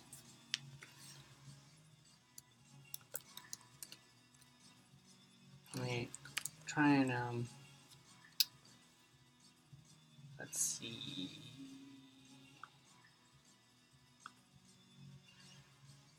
I think I can also I can push this. Push.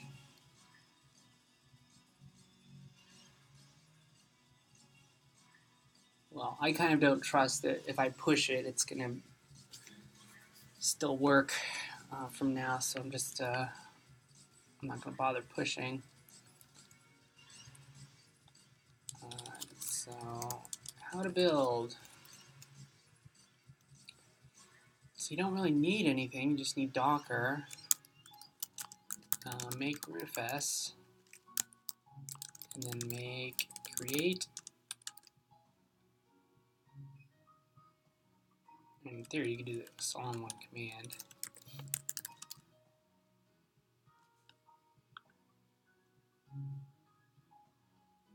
Like push.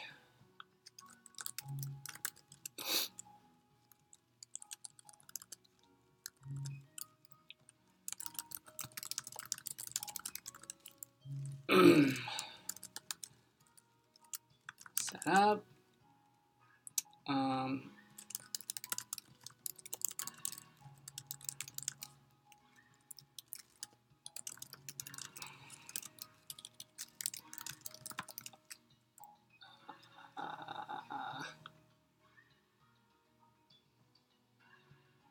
What does it end up getting called? I guess Docker 9p.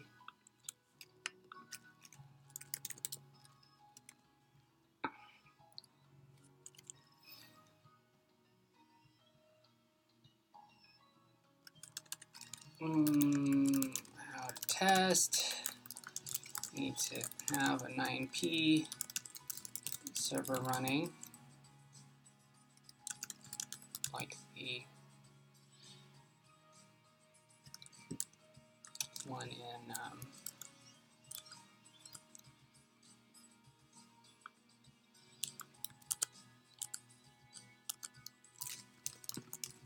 Go. PNP.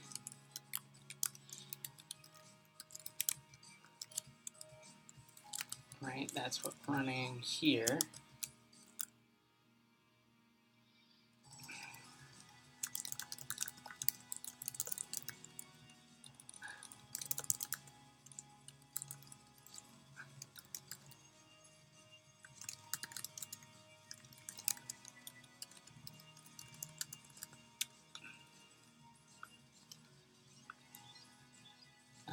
looks like this. Host, whatever your host is.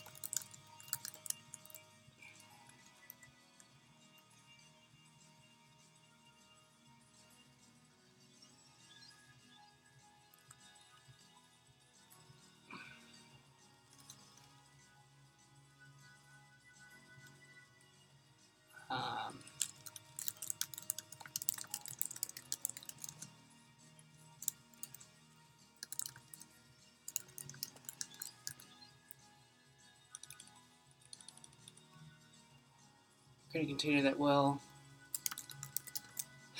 connect to that 9P server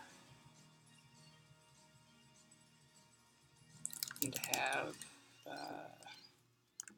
file system already mounted.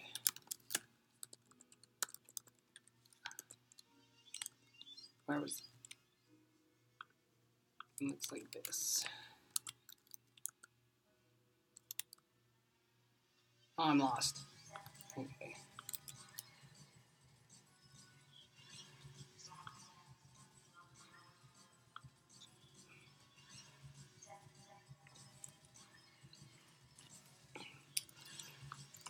And maybe this is all I'll put for now, and then we can move on to the next part. But let me push all this. See, all this is fine.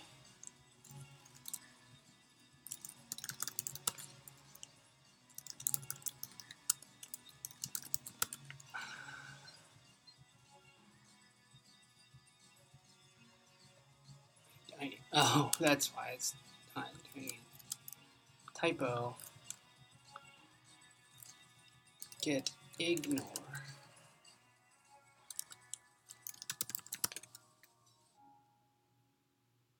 Cool.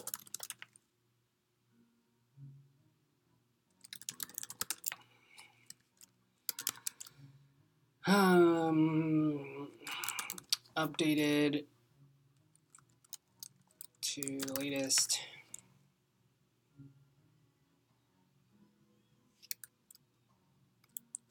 Changes to the volume helper library and vendor and readme. And helpful make tasks.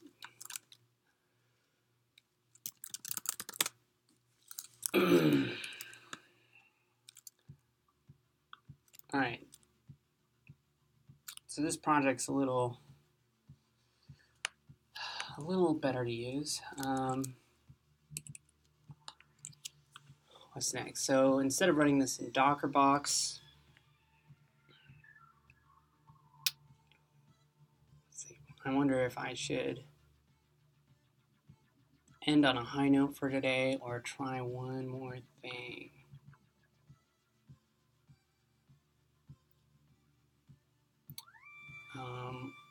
We could revisit our SSH server, make sure that that's working, and then revisit our client. So this is all stuff that I've done, but we can just make sure all that works, and that most likely will, because there's way fewer moving parts. So that next time we can just work on getting this this gateway component to forward 9P connections to a 9P server, which we'll just run manually for now. This actually might come together faster than I thought, even though we kind of had a lot of problems today with just one of these pieces. It could all come together in the next stream. So to make sure about that, I'm just going to, let's see, I'm going to revisit custom SSH client, which is a prototype. Another video that's on there, got a lot of views for some reason. is a very simple SSH client,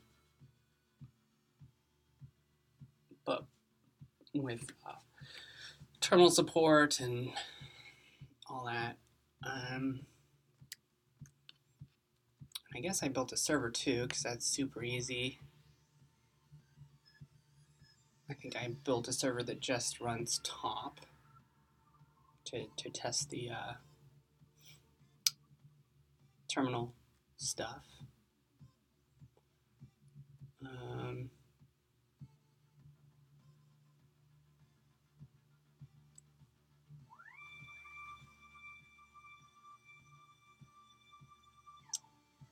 So I'm trying to think how I might want to organize this stuff. Maybe I'll create a new GL prototype for this whole thing.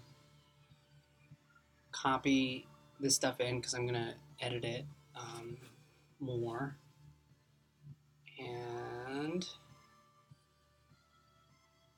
maybe replace this server with the example in Glider Labs. SSH. We did an example that actually connects you to Docker. Oh, wow, Steve wrote this, I think. Yeah.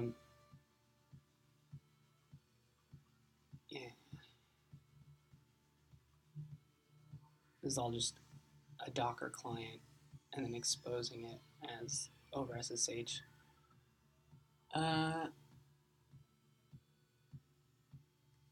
Which is actually kind of simpler than the other one because it's not actually a local terminal. We're not running a command like top. We just tell Docker that we want a terminal. But setting up a Docker container, and then we'll customize this so that not only does it create the container that we want to create, but it will create the volume that it will use, and then create the container with that volume.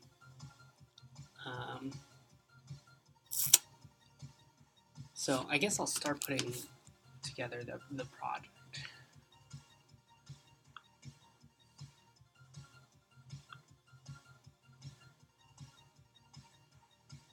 What should we call this?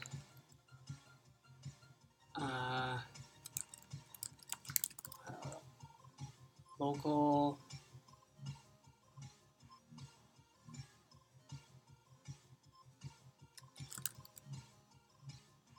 localfs Docker SSH localfs. It's not a good name. Like the title of this video is already kind of a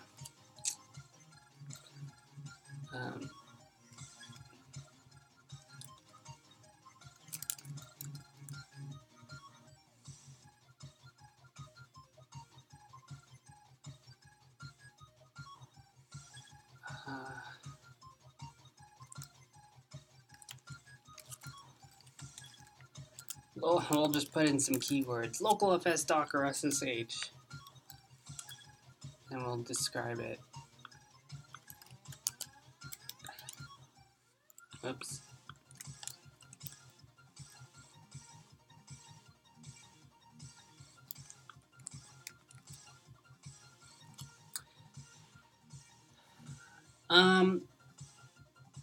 We just don't touch it. PAM is basically, as a library, the SSH library lets you authenticate however you want. So if you wanted to, use a PAM, maybe there's a Go PAM library, I'm pretty sure there is, to authenticate with PAM, you could just write an authentication handler that would do that.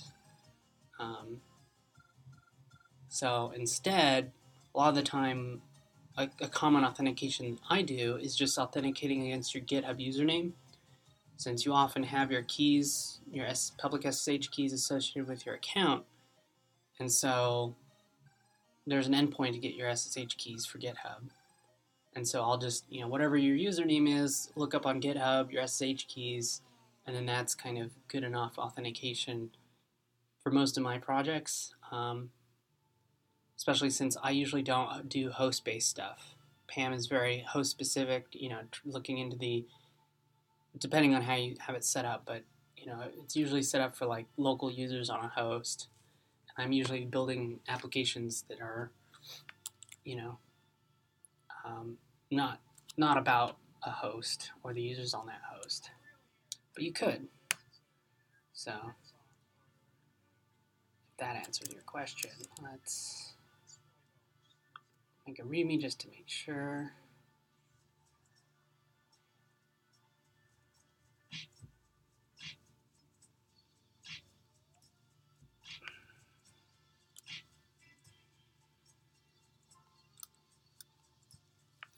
Yeah, cool.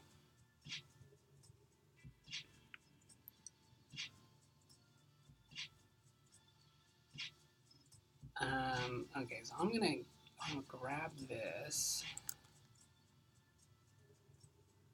I guess in theory I can go get it and then just go to that directory.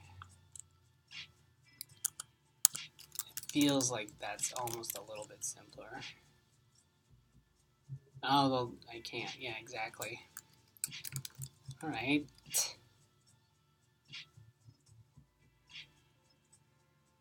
This is what's obnoxious. Okay, just make all these directories.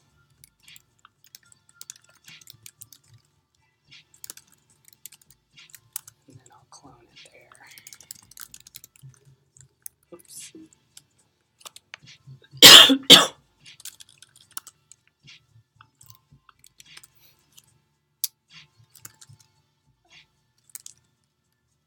Nah, there's nothing there.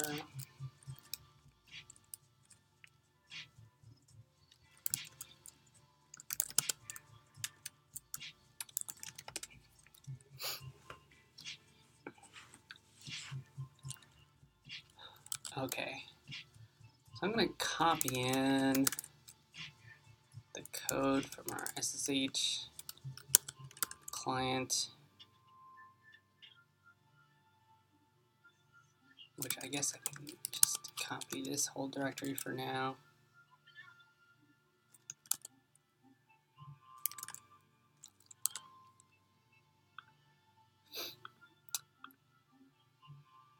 Okay, so we've got a client and a server. So I'll test to make sure that this works, and I'll modify the server to be like the Docker example. And then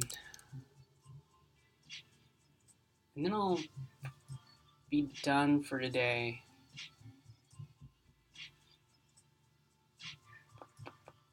And then tomorrow we'll turn that server into a gateway and test. Let's see, I don't know, we could keep going. What do you guys think? I'm not sure it'll take too much longer to kind of get something that mostly works, especially if we skip this part and just test the plugin working with the gateway.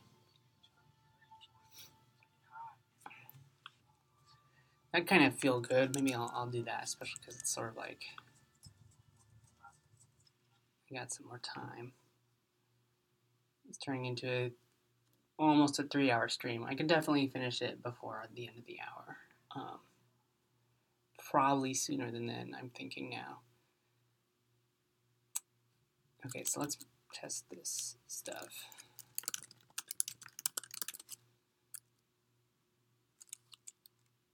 Let's run our server. Let's see.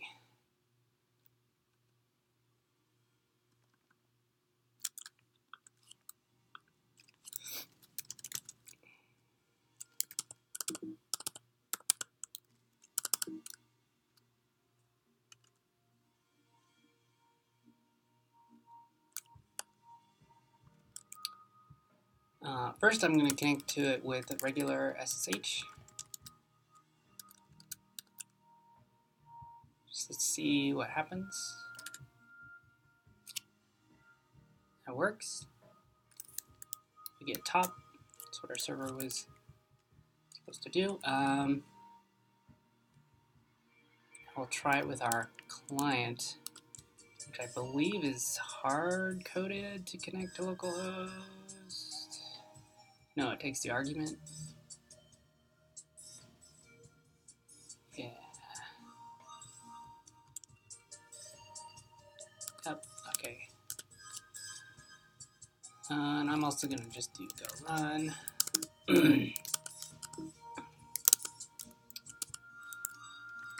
Localhost 222.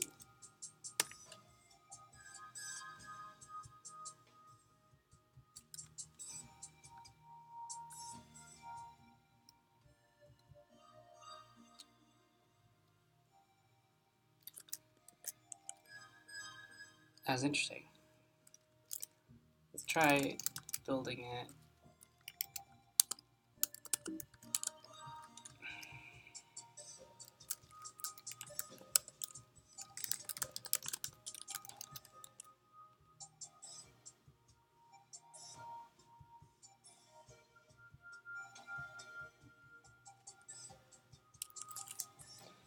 So unless I'm forgetting something, it doesn't seem to be working.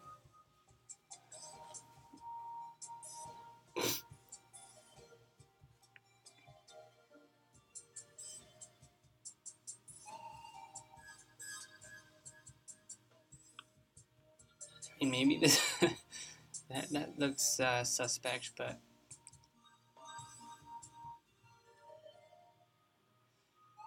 so it gets the current user. That's my username.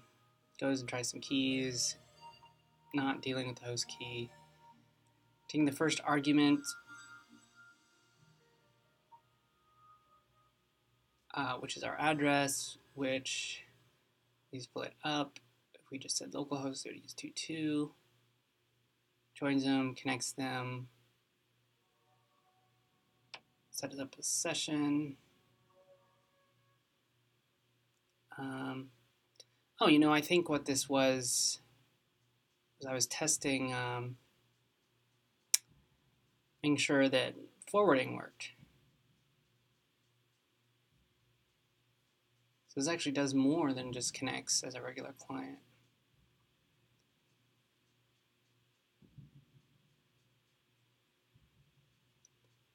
Which is probably why I commented these out. So I suspect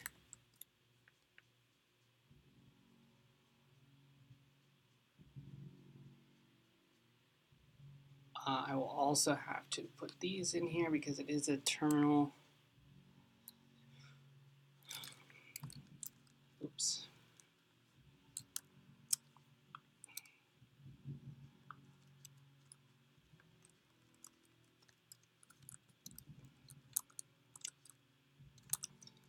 In fact, I think we can probably just comment this stuff out.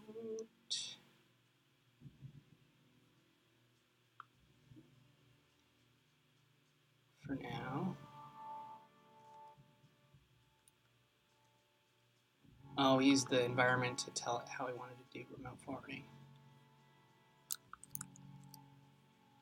So we're kind of not doing that, so we'll comment that out. We might come back to it and use it, but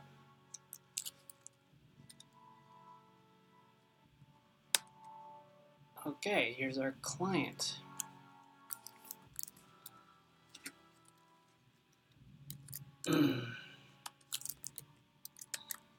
Doesn't seem like we're sending signals or handling signals.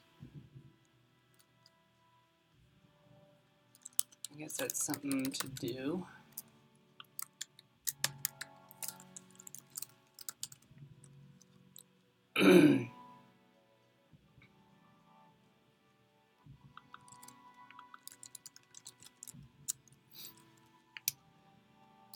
But it worked. Let's see what else. And then we're going to change the server to connect to Docker.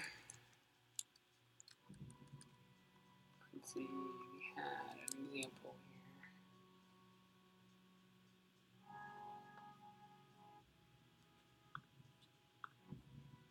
I can just take this wholesale.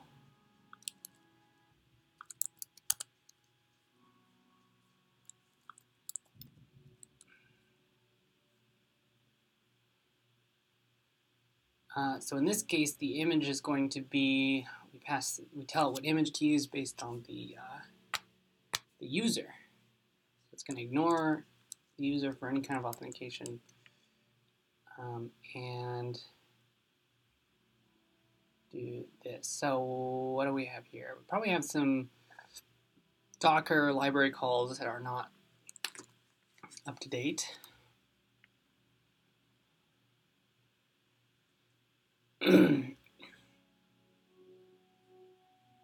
Too many arguments. Or maybe our library is not actually up to date. Context, container ID.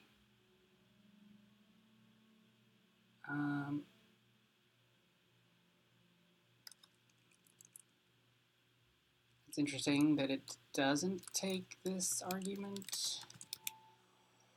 It's hard to tell if that's new or old. Also, what was the...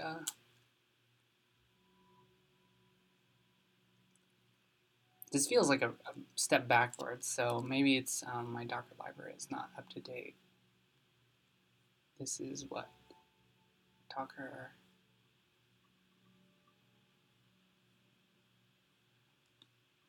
client.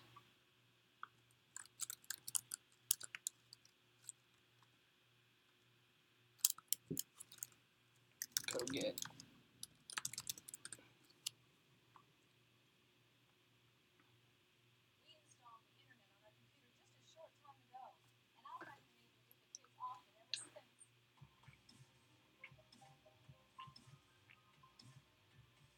I've never seen any of this.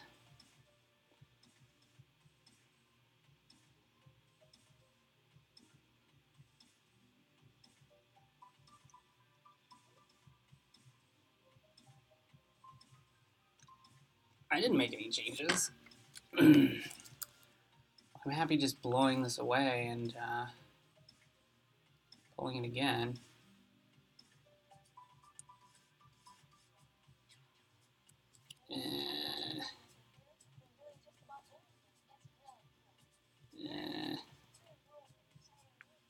Maybe I'll move it.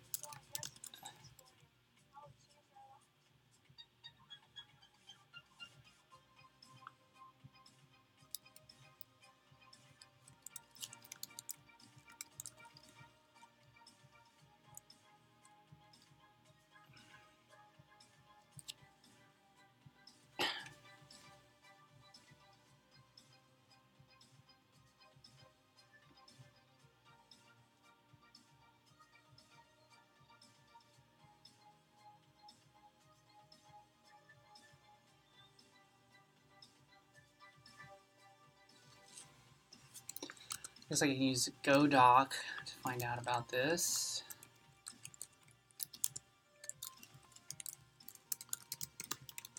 Oops.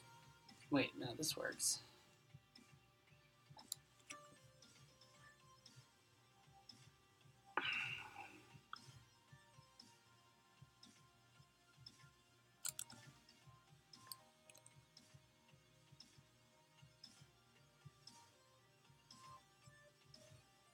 Yeah. I think I had an older version in there.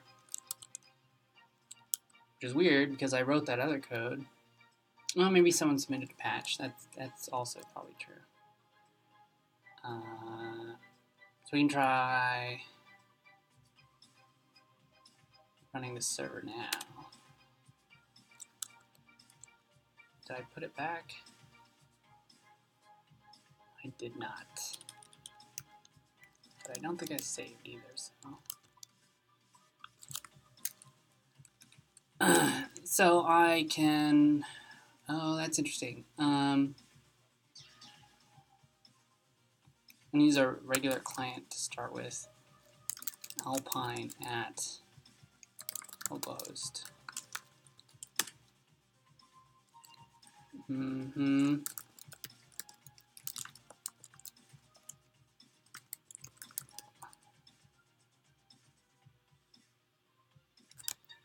Is this right?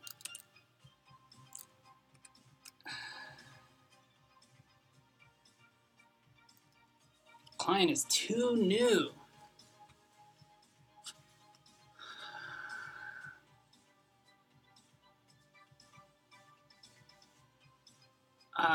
Well, okay. That is interesting. I think I can change that. It's funny because I'm running the beta version of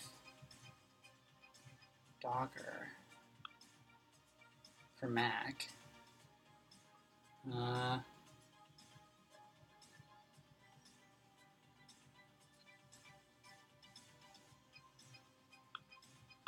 But I did pull from the library from master, so I guess I asked for this.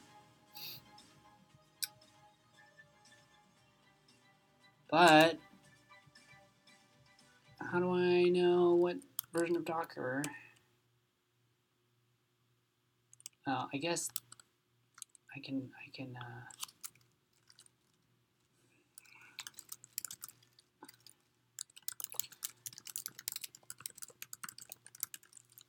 I'm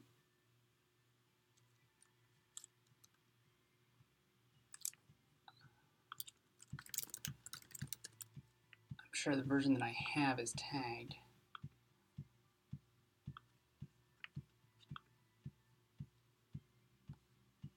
Where are tags?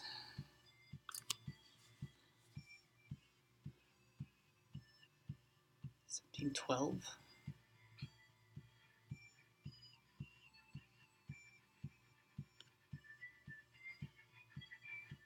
No, maybe not. Branches. See, I don't understand because I've looked at this before and was like, the version I have is not even an option here. Maybe they're going by API version now, but 1.13, I mean, their API is 135 now, so I'm not sure what's going on here. I really understood.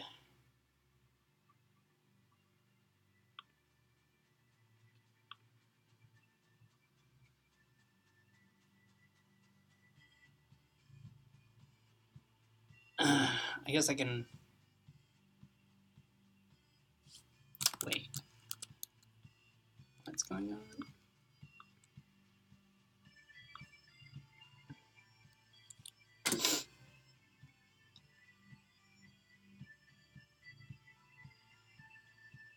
See, this is what's confusing. Is if I'm on Edge and I have this version 17.12, it's not even listed under the releases or tags. Who knows where it came from? And yet my client version is too new.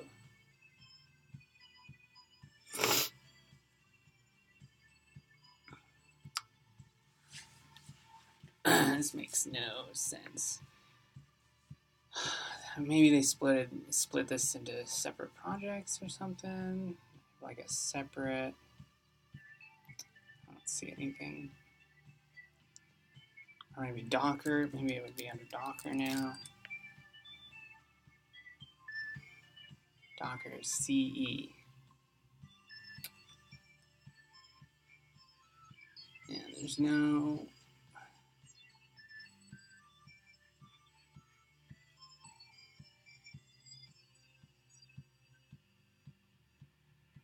Yeah, it doesn't make sense.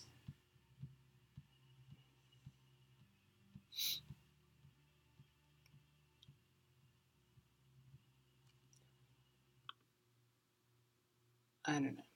Well, I can't make this any newer because this is the Edge. But for some reason, master is too new. So maybe I just pick an arbitrary point in time and use that.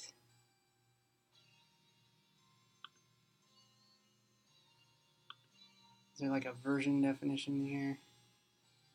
And I can go to history.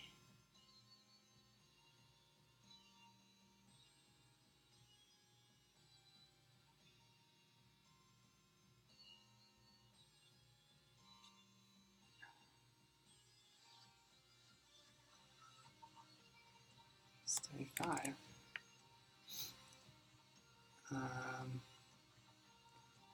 So I guess I'll check out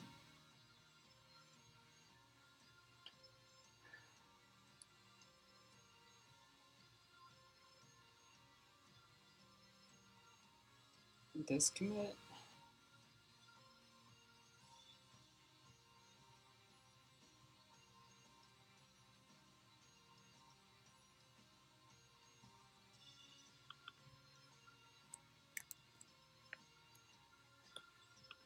I don't know, man.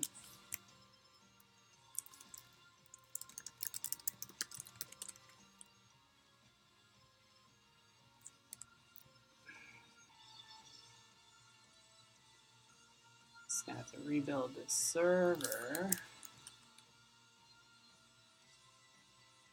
Because I doubt they even change anything. There's just like a version number thing.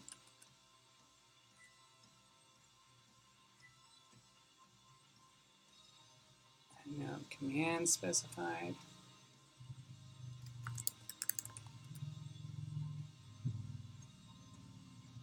Oh, it wants, right.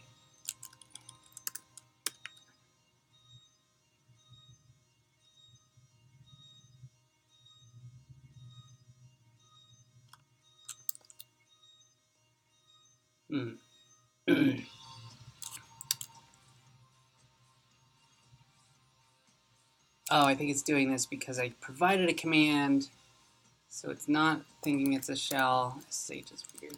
We wouldn't have this problem with our own client.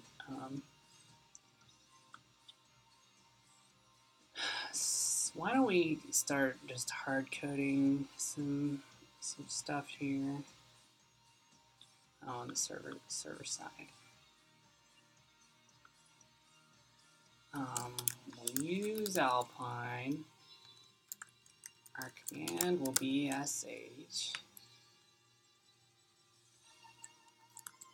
Yeah.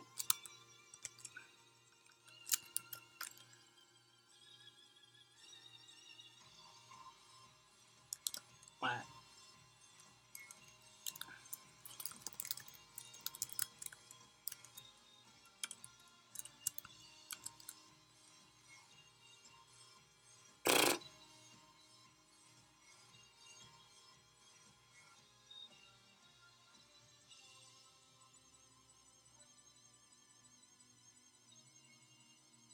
The fuck is this string slice bullshit?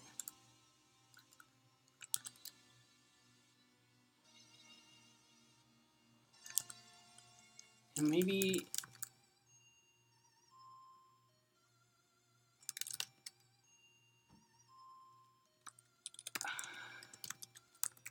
Alpine. Maybe we finally added sh. No, we did not. As the default command.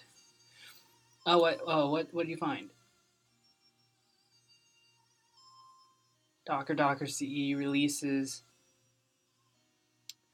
Yeah. So what I think has happened is since they switched to Moby and this kind of like this whole assembly system, is that the actual product, the Docker for Mac Edge or Docker CE or whatever, comes from that project, but that project is sort of like just pointing to a particular version of the Moby project. So maybe there's something in there at that tag that would point at like a commit in Moby that it's using. But that's helpful. I think that explains, because I was curious, like, well, what does it refer to? Where do they actually tag a release for the thing? But I think this is fixed. There might even be something where you can change the client, what version it's reporting or something. But anyway, kind of past that now. I'm just trying to get this to work, which for some reason I'm very surprised that it's not taking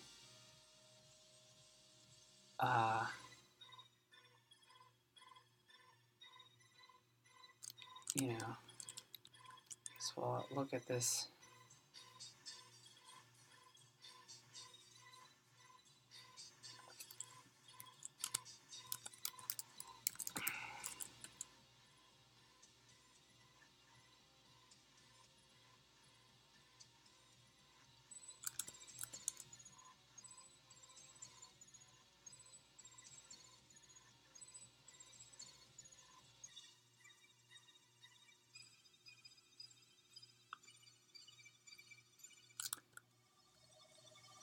Very curious what a config is in Docker land now. Container create takes config, container create takes config, container config.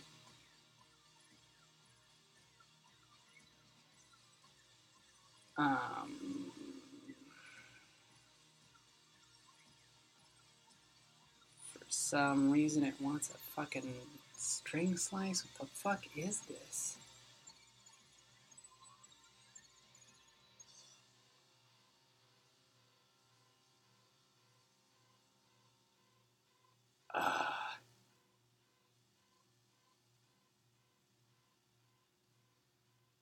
Okay, weirdos.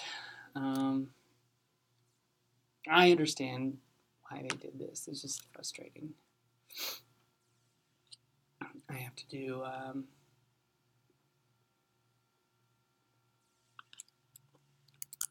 import this whole package just to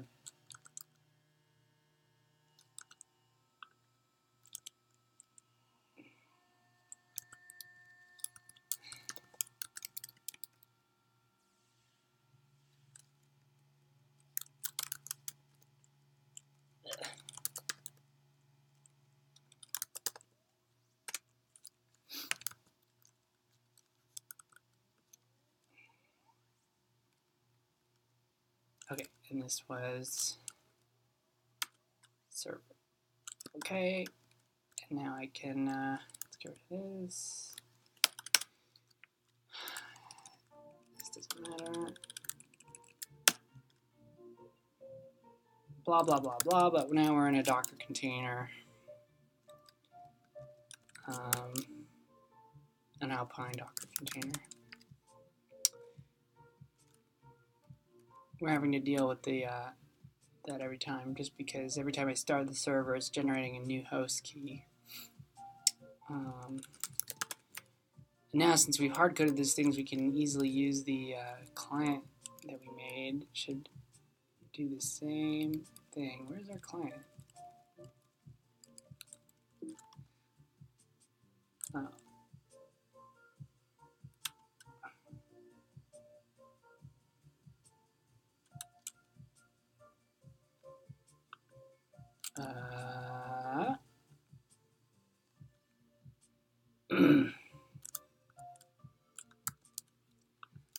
That's interesting. We're not getting anything.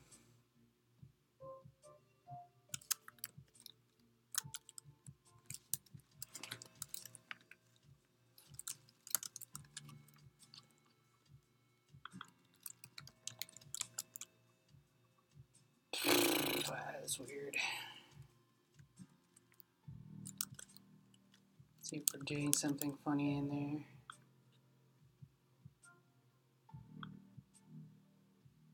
Oh, we request. That was, you know, when you get, let me do this to show you again. So this host key, it's saying that the host key, you know, every time you connect to a server, it gets the host key and then it writes it down into known hosts. And then the next time you connect, you know, I'm sure, assume you know this. If not, I can go on. Because every time I restart the server, it's actually generating a host key. So of course, the next time I connect to it, it's going to be like, oh, the host key has changed. And so this is the quickest way to remove an entry from known hosts. And I don't know why it uses this format for things like, normally it's just an IP, but if you want to have a port, you put the host in brackets. But that just basically, like this, looks for that line, deletes it, backs up the file, and then deletes it.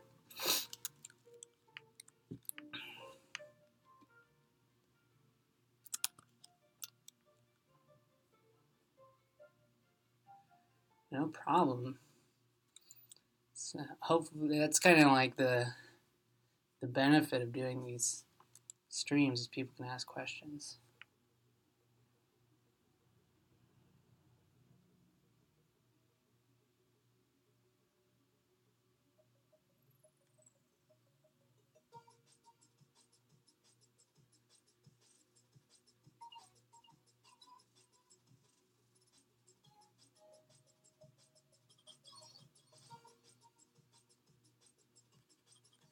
Maybe we can get by without doing this.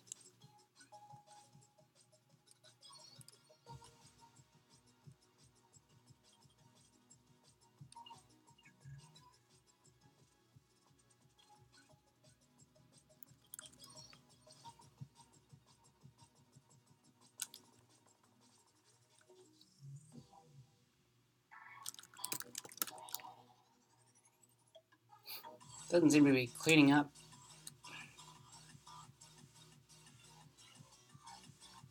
I guess that's an advanced thing. That takes a little bit more code to know when you've disconnected, so it'll clean up. Which the server example doesn't have, so that's our old container. And a new container. But we're not seeing anything here. I don't really understand that.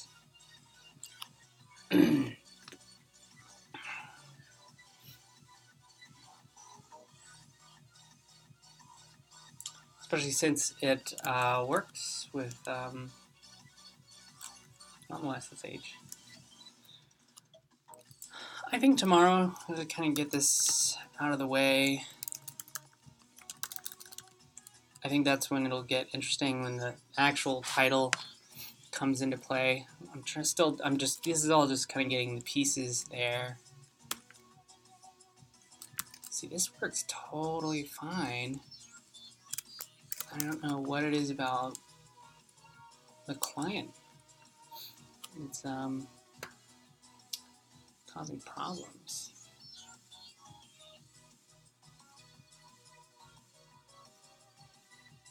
I don't even think these options are used.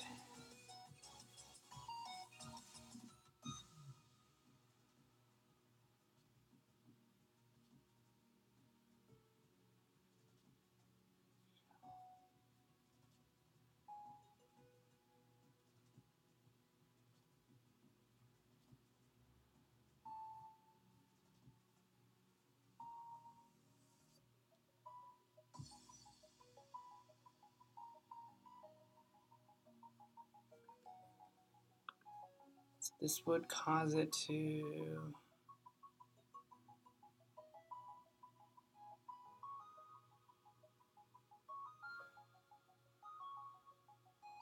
not in that form. Later this year, I'm coming back to a lot of that kind of stuff. But I think that specific project is dead. But if you're into that, you might be into some of the projects coming up, which is much more high level, gets back to like webhooks and some higher level interesting stuff.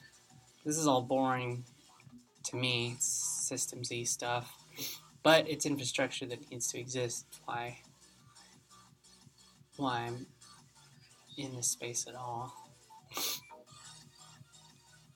But yeah, see you tomorrow. Hopefully, pretty sure I'll be streaming tomorrow.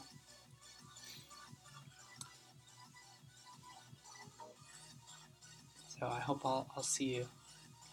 Thanks for hanging out. Thanks for asking questions.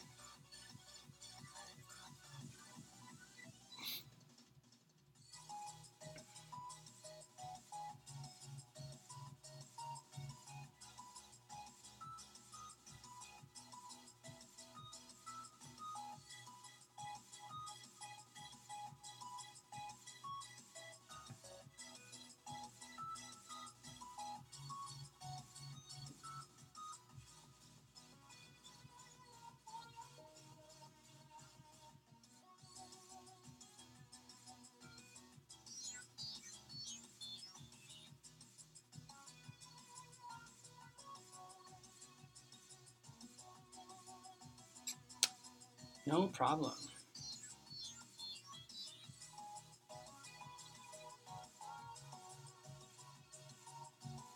See you, Lionel. Lionel.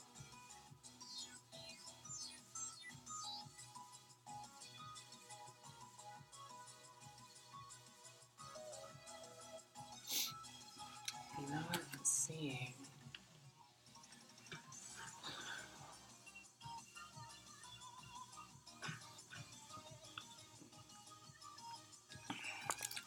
So we do need this. Maybe we do want to disable echoing.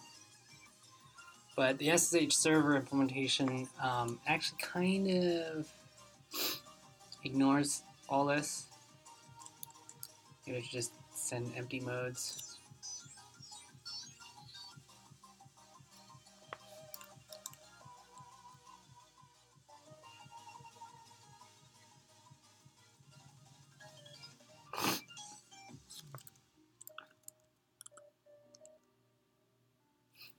So close.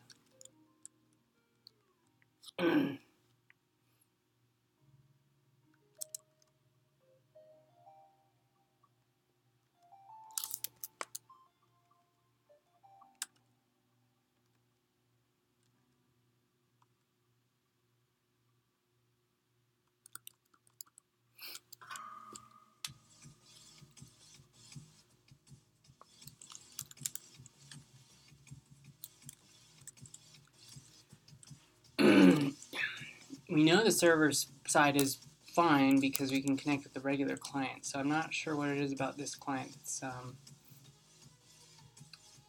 not being cooperative.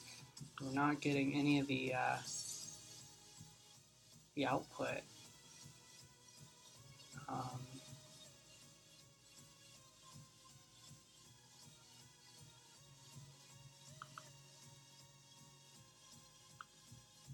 We are requesting is TQI. We're just passing that through.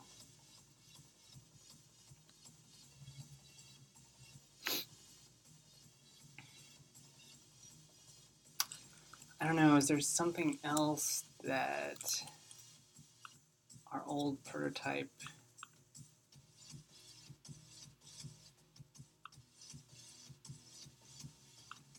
our server did? I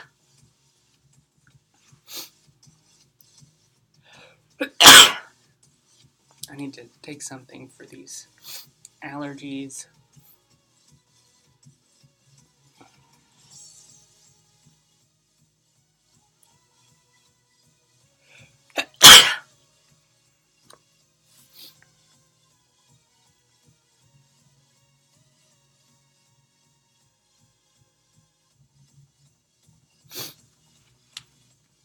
Again,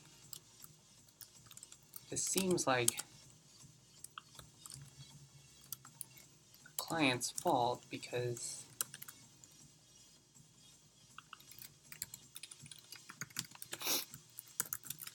just doing regular SSH works just perfectly. So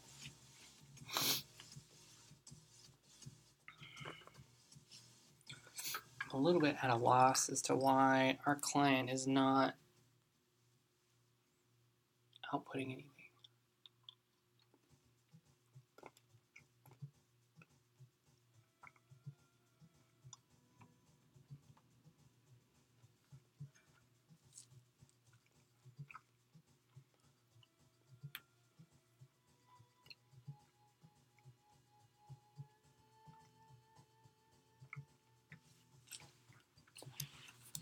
We could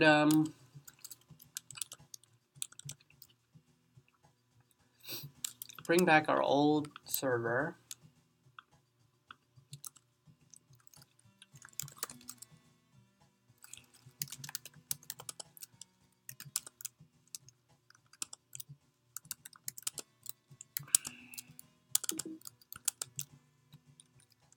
As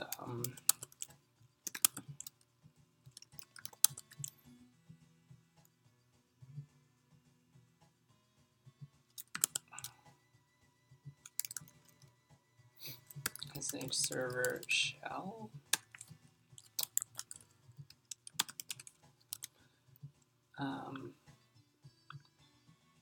Modify, so instead of top, we get SH. And so this way we can kind of strip Docker from the equation, just see that it should work if we're just connecting, setting up a local PTY with SH. And if we see problems, I don't know. Well, I'm just hoping this will shake something.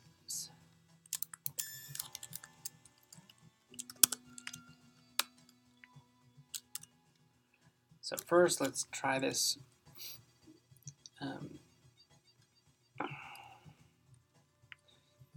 with regular SSH.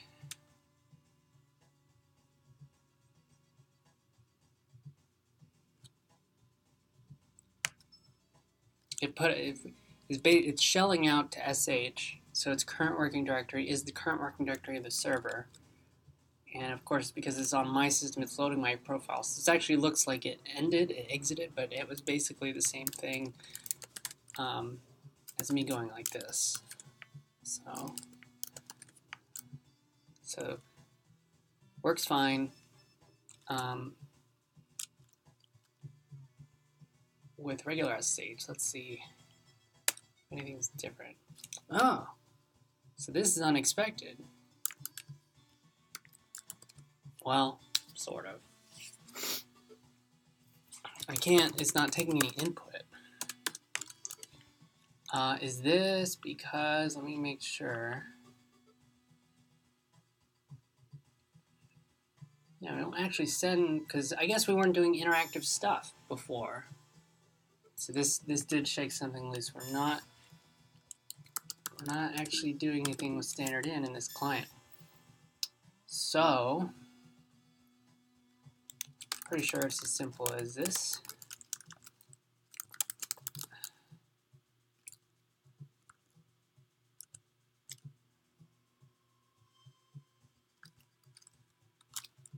Which is also makes sense why I couldn't control C out of it, I guess.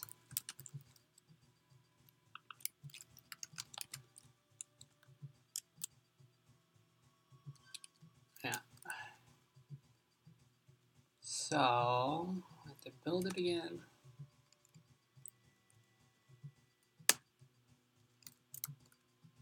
Okay, this is better.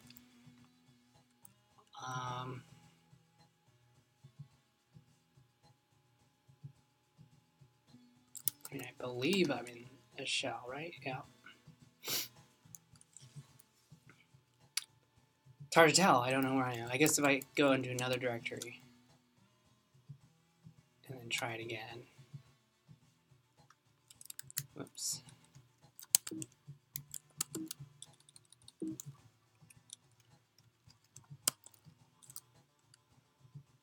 Yeah.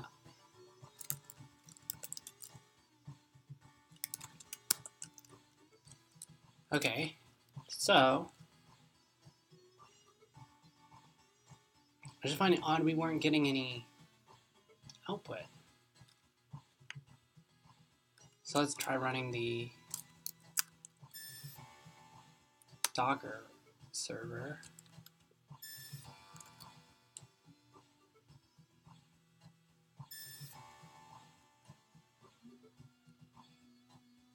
Okay.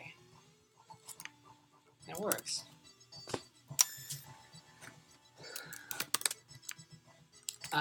Cool. Perfect timing, really.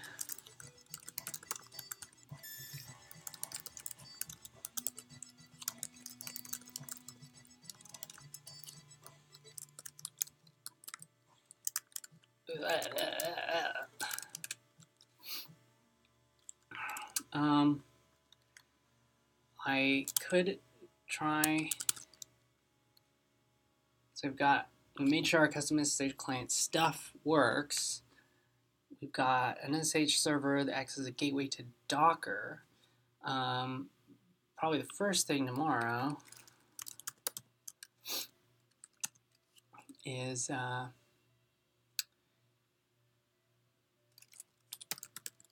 modify server to create the 9p volume and mount with container. And so we can test that running our 9p server by hand. And if that works, we can then try and integrate the 9p with our client. I guess we can write that down. Integrate the 9p server with SSH client so that we don't have to manually run the 9p server. When you run the SSH client, it will run a 9p server, and so it'll be able to connect. And this is without the proxy. We'll be telling it to connect directly to us. So then we need to add the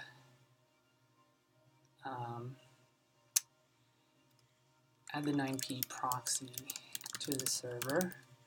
So that way Docker just needs to connect to our server daemon as opposed to this client that probably is on another network. And then the last kind of make everything work together. I mean, just kind of a nice thing is to get Docker box involved. Which again, Docker box is just Docker that runs in Docker, designed for running user code. So it's not actually necessary here. It's more of a thing for command IO. So maybe it's not even part of this stream.